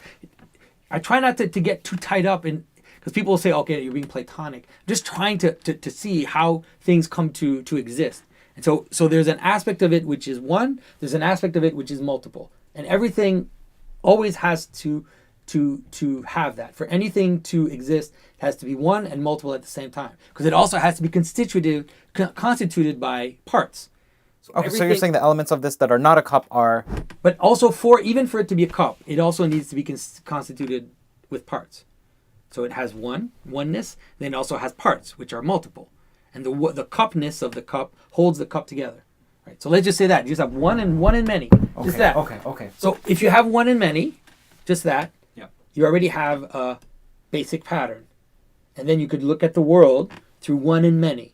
And you can notice when things move towards one, or when they move towards many, or how they move towards one, how they move towards many. Okay, so then let's do that in space. A good way to represent it in space, best way to represent it in space, center, periphery. So you have a wheel, let's say, you have a center. The center is that which around everything else turns. And then as you move out from the center, you get more quantity, you could say. As you move towards the center, you get more quality. And so that's a basic pattern. So then you can look at a person like that. That's extremely interesting. You could also look at the political sphere like that. Yeah. Would you say the radical left is on the periphery and then the alt-right is in the extreme center? I I struggle with this alt-right thing, but let's talk about the radical, because I Let's don't know. forget I about. don't Let's know what let's the talk about the alt-right is. radical, Yeah, let's talk about the radical left. Okay, so let's say the left. So let's say right hand, left hand. We could use that. Okay, so the right hand traditionally, really, I'm not making this up. The right hand traditionally is the tendency to move towards the center, and the left hand is the tendency to move away from the center. And so, for example, Christ says when he's judging the world, he says to the sheep, he says, "Come into my kingdom," and to the goats, he says, "Depart from me, I never knew you." Okay. So moving towards the center, moving away from the center. There's a rabbinical teaching that says exactly that, which says, bring things closer to you with your right hand, move them away from you with your left hand, right? So now you can think of it as a person. Traditionally, in any traditional culture, almost every single traditional culture, you eat with what hand? You're right. You wash with what hand? You're right. You wash with your left hand. Oh. Because you don't want to eat with what you wash with. You go to the bathroom, use your left hand. You eat with your right hand, right? So you bring towards you with your right hand. You move away from you with your left hand, right? So you understand that that's just a basic pattern of being. Like a person has a tendency towards unity and a tendency towards outside, towards inside, towards outside. That's a pattern. That's a basic pattern of reality. Then you can apply that to a society.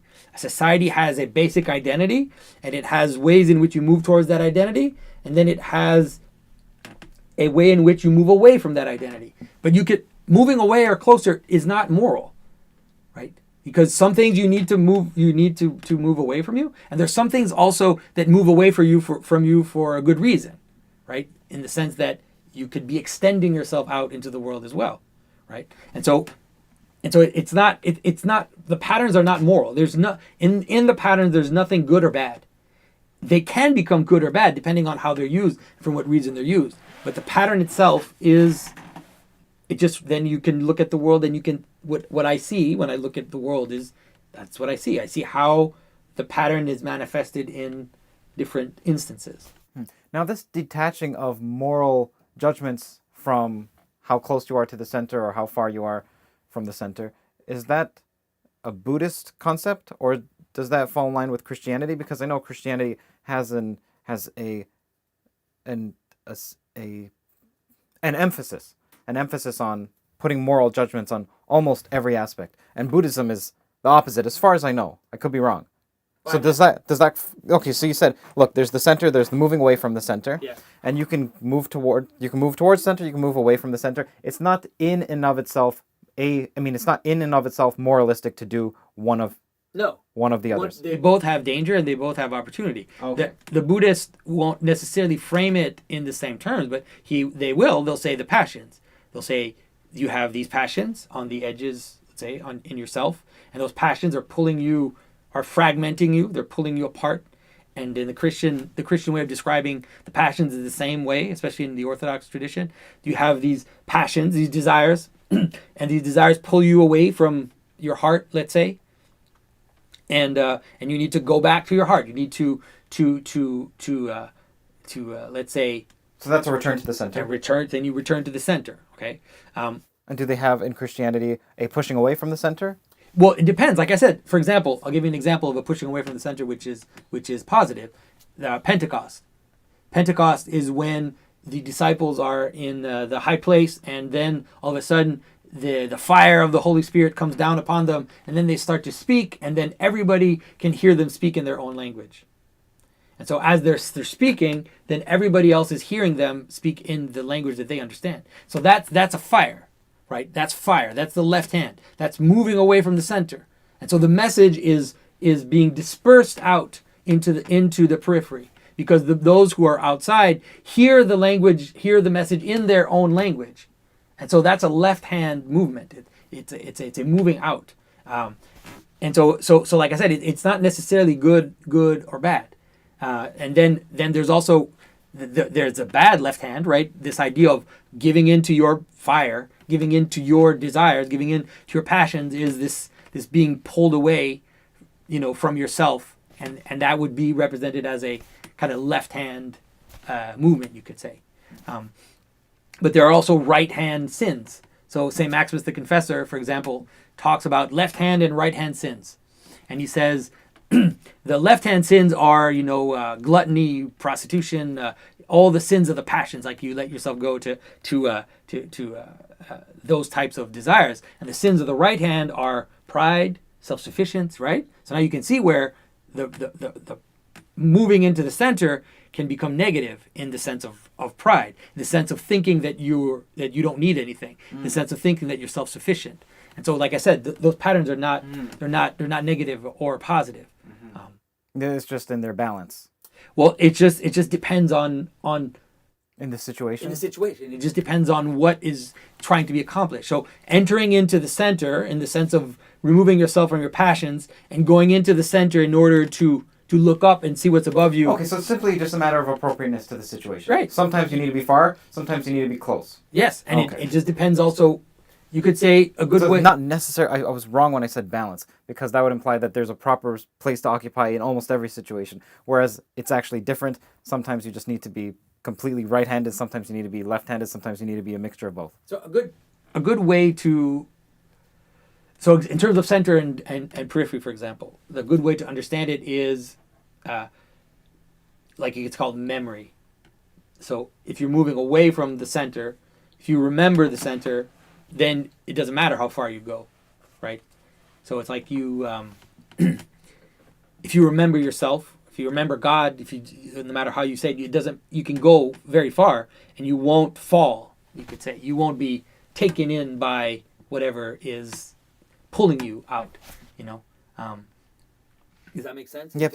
Okay, so now you see the world like this. You see the world. You said you started to see the world primarily through the center periphery dichotomy, and that's an easy way to understand it. Okay. At some point it transcends those categories, but that's the best way to explain it. I think is using hierarchy, like a mountain or a pyramid, or center and periphery. Those are the best way to explain it. So now when you watch something like a movie, how do you see the movie? What are you looking for? Are you looking for anything? Does it just unconsciously hit you and you realize it? It just hits me. It doesn't. I don't. I usually just watch a movie and then I'll take a little bit of time, and then I have insight. Can you give me an example of your thought process from a recent movie so that it's fresh in your mind? So some movie that you saw recently that you went in thinking, okay, I'm just going to watch this movie, and then what thoughts occurred to you, and then what thoughts occurred to you afterwards? Okay. What did I just went to see Shazam with my kids. I went to see that movie. So the movie Shazam is about a young boy who becomes a superhero, an adult superhero, right? And the movie is, for example, one of the images that keeps appearing in the movie is an image of the carnival, and the carnival keeps coming back. And so, for example, like if an image like that keeps coming back, especially the carnival, then you say, okay, I need to pay attention to this because there's something going on here. So a carnival, for example, is this edge. The carnival is the edge of the world. The best way to understand it. Everything's upside down, right? Everything's spinning. Everything in a carnival is spinning all the time. The Ferris wheel, all the rides, everything's spinning, and everything is garish. All the colors are garish. Everything is there to titillate you in that way. So it's all bad food. It's all spinning. It's all laughing and pleasure in the very basis sense of having fun. And clowns and impossible precision games where you try to hit the center, but you're not going to hit the center. No one hits the center, right? All those precision games where you win these big things, like they're very difficult. So it's like, okay, so this is what's going on. And so then you think, okay, so the story is about, I don't want to give all these spoilers, but the story in Shazam is about dealing with the 7 deadly sins. And so it's like, okay, so here's all of this going on at the same time. So these 7 deadly sins kind of come out and possess this one man, and then they start to kind of attack the world and do all this stuff. So, okay, so the 7 deadly sins at a carnival, it all kind of makes sense. It's like it all kind of fits together. It's not trying to say anything, right? It's not like there's a message, but the pattern is right. And so when the pattern is right, where the 7 deadly sins appear at a carnival, it's like it fits. And then when you're watching it, you have a kind of satisfaction, which is a satisfaction of the world being right, even if it's talking about the upside down world, right? It's talking about these monstrous 7 deadly passions that are coming to suck up the world, but it's having it in a carnival, which is an upside down world already, and so all of this is going on, and so it's like, even though it's showing you the extremes, it fits because everything's in the right place. And so when sometimes what can happen is, if you could have a place where it just is wrong, where it just doesn't work, where it's And that's because you're interpreting it incorrectly, or you feel like it's being forced on the part of the filmmaker? Being forced, exactly. It's just being forced. So there's a desire to give a message, and so they'll push something in, which will force it. But the best way to force it is because it's difficult to get away from these patterns, because they're the patterns of reality. It's like all you can do is you can make them upside down. You can twist them, right? So you can't totally get rid of them. And so I think that a lot of the modern kind of propaganda, that's what they do, is they twist them in a way. They kind of just toss them to it, make them in, like the idea of, yes, we can't avoid the masculine, feminine archetypes. So what we'll do is we'll put a woman in the place of the masculine figure, and we'll put a man in the place of the feminine figure. And demean the man. Sorry? And demean the man. Denigrate him. So it's like, so we're still using the same pattern, but we're just doing it in a way that's kind of flipping it upside down, or playing with it in a way that is confusing, or is meant to create disjunction, you could say.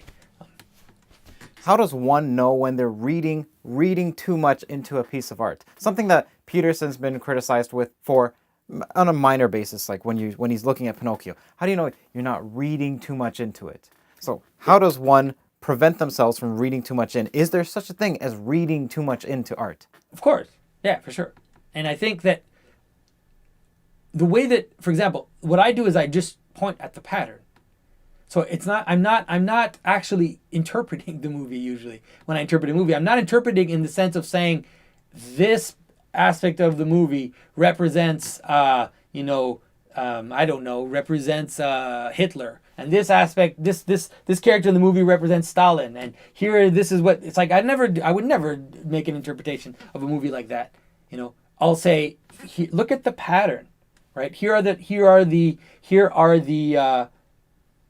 terms of the pattern.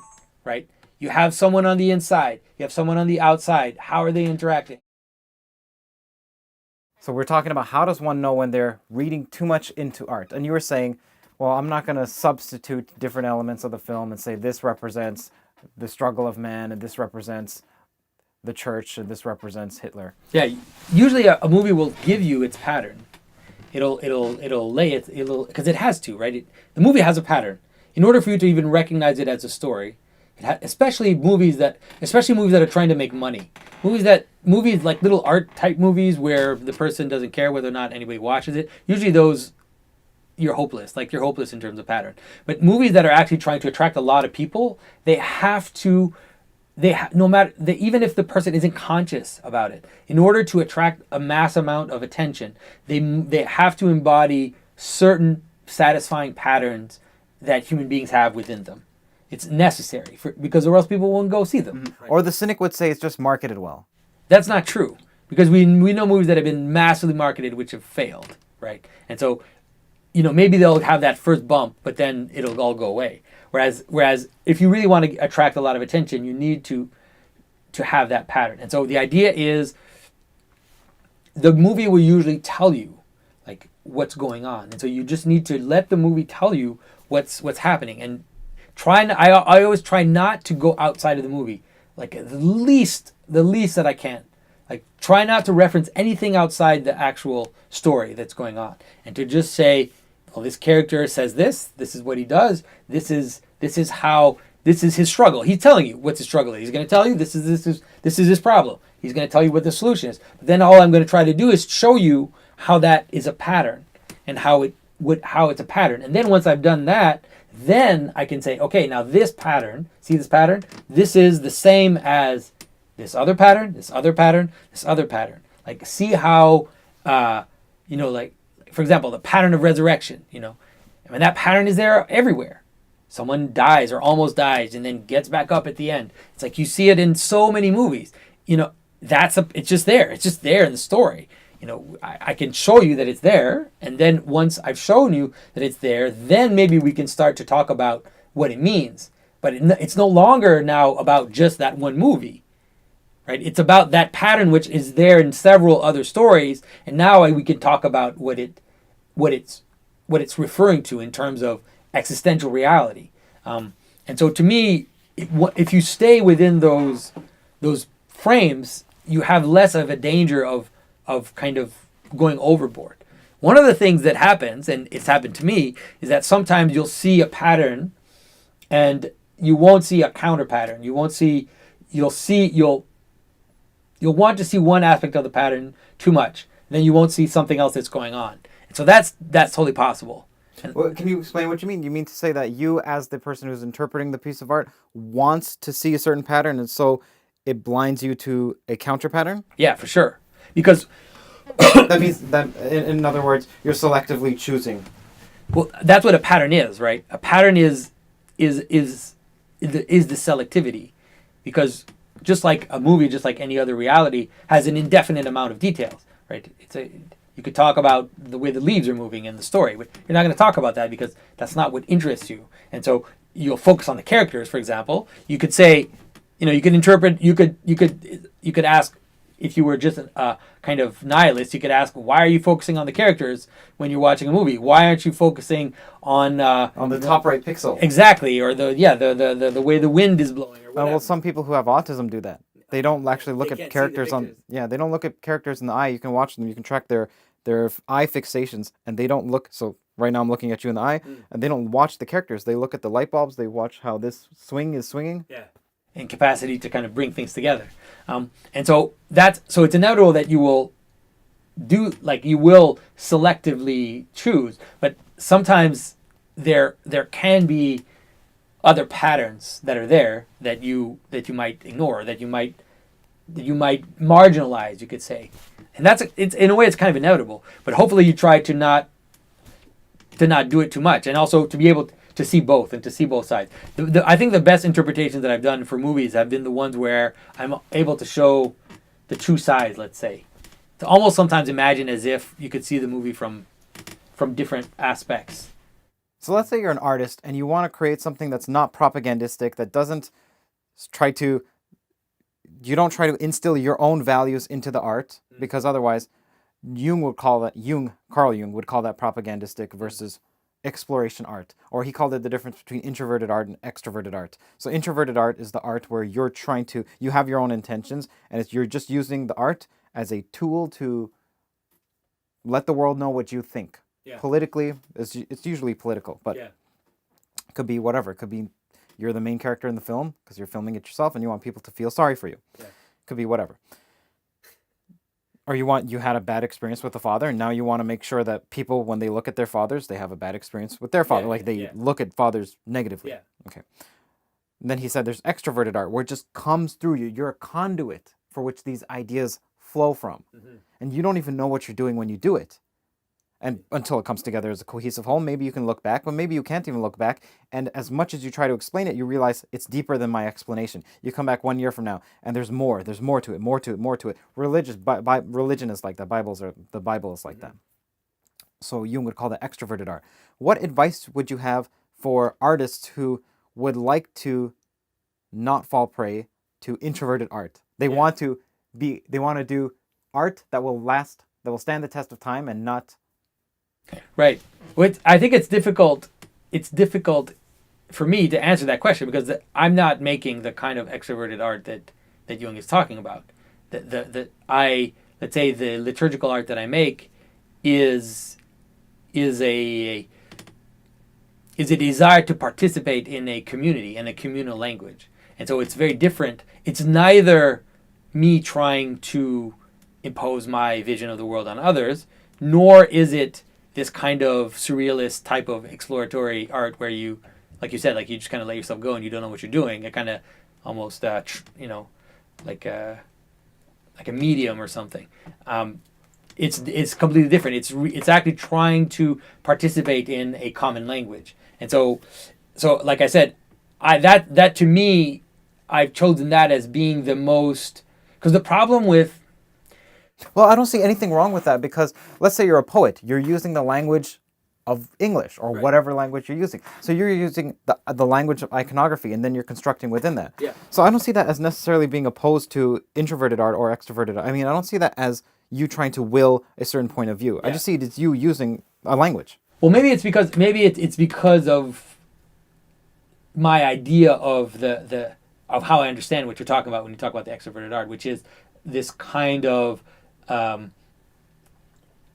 this kind of letting it flow, right? Almost like a surrealist, like how they would make Karavrekski, or how they would automatic writing, all that kind of stuff. I think You can just think of it as the absence of an intentional message. right. Well, yeah, no, I think that in terms of reducing a message, I would say, I think that understanding the complexity of traditional stories is probably a way to help that, in the sense that to try to always see the Old Testament characters are some of the best for that, right? You can read the Bible, the Old Testament characters, and you can read them as the hero, and almost every single character you can read them as a villain, almost every single one. You can see how they actually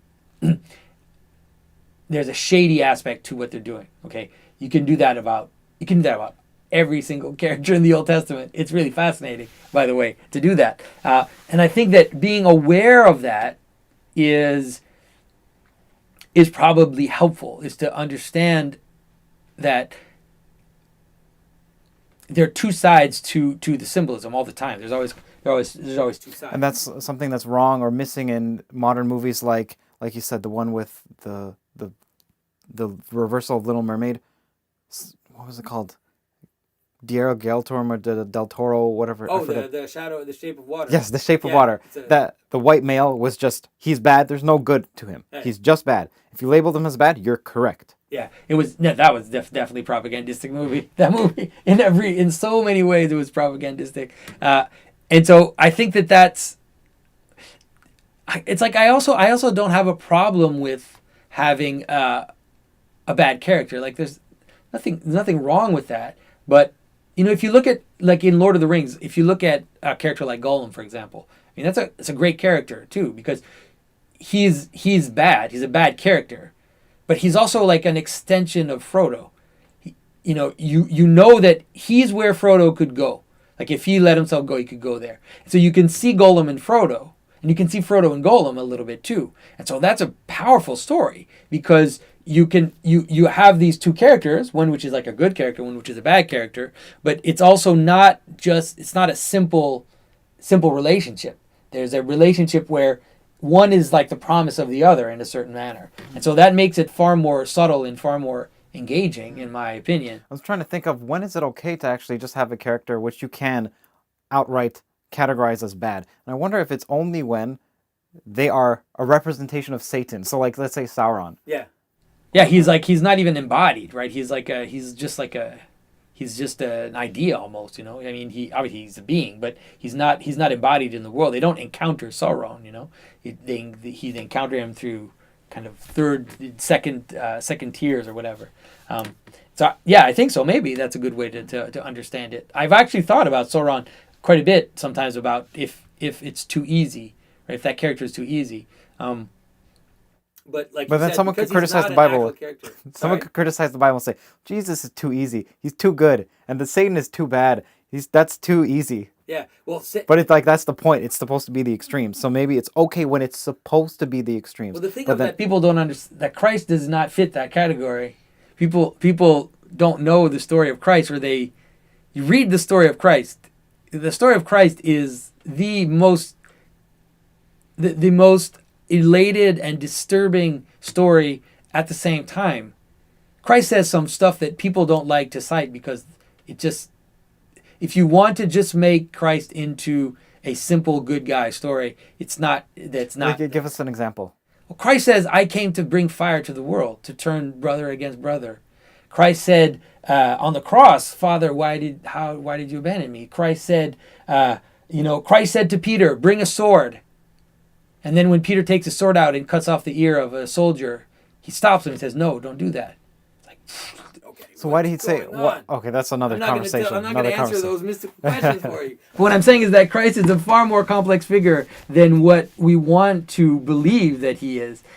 Think of Christ, think of crazy stories. Think of Christ there as the rabbi who is the one who's bringing the word and the truth and all that. And imagine a whore washing his feet with perfume.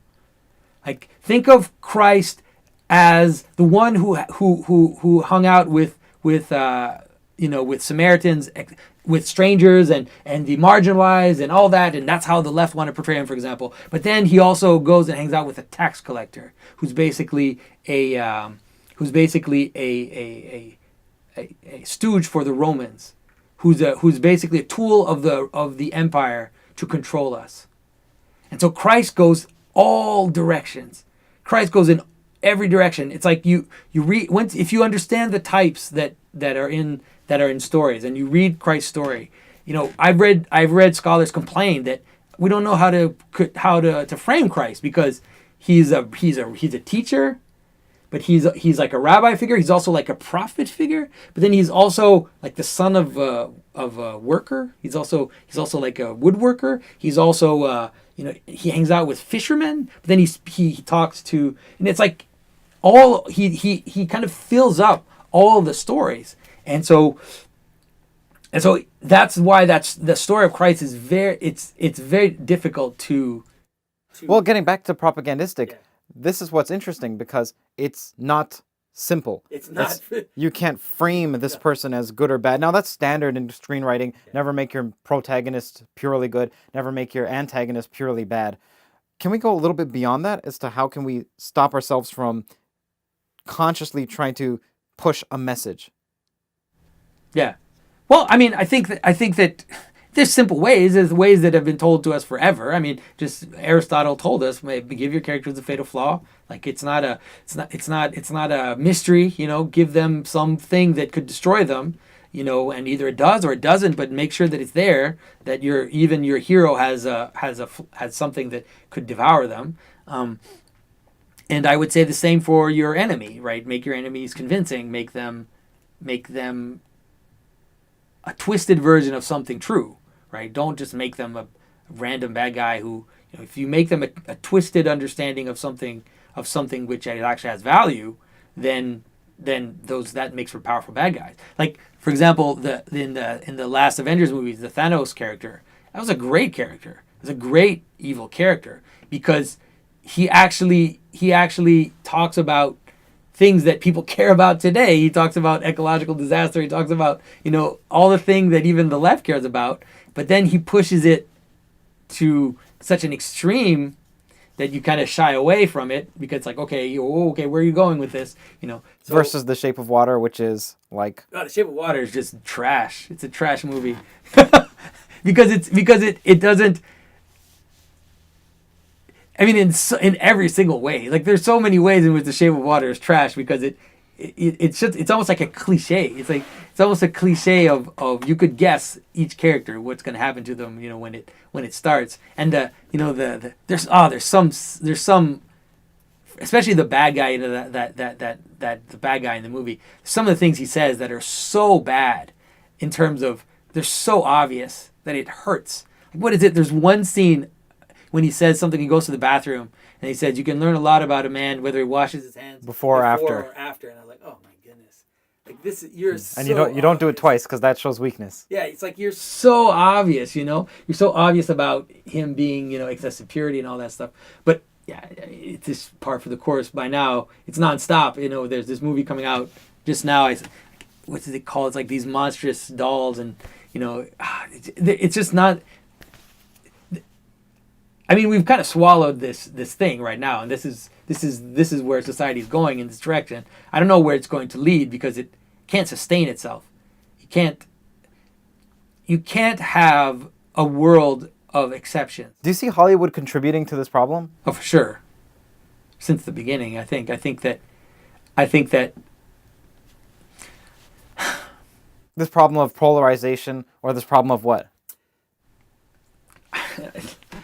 the thing is that it falls into it's the problem of entertainment culture itself. That's a problem. The idea that our cultural artifacts are entertainment. That's a problem. We don't realize that it's basic. It comes back to what I talked to at first when I talked about art. When I told you that traditional art integrates in a culture, right? So traditional storytelling was part of festivals, was part of gathering around the campfire and telling the story of our ancestors. It was about putting on masks and wearing the costumes and playing out these characters, but in a manner in which we're participating in it. We're doing it on this date because it's to remember something that happened in our. There's a shared principle united under purpose. Yeah, purpose and just the fact that we're together. All of this comes together, and so the problem is that now almost all our cultural artifacts are there to entertain us. They're like a giant circus.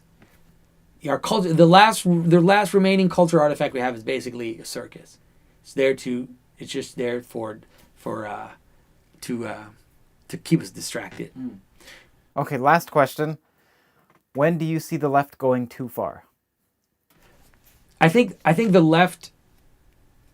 The purpose of the left is to ask questions. You could say, is to say, what about this, right?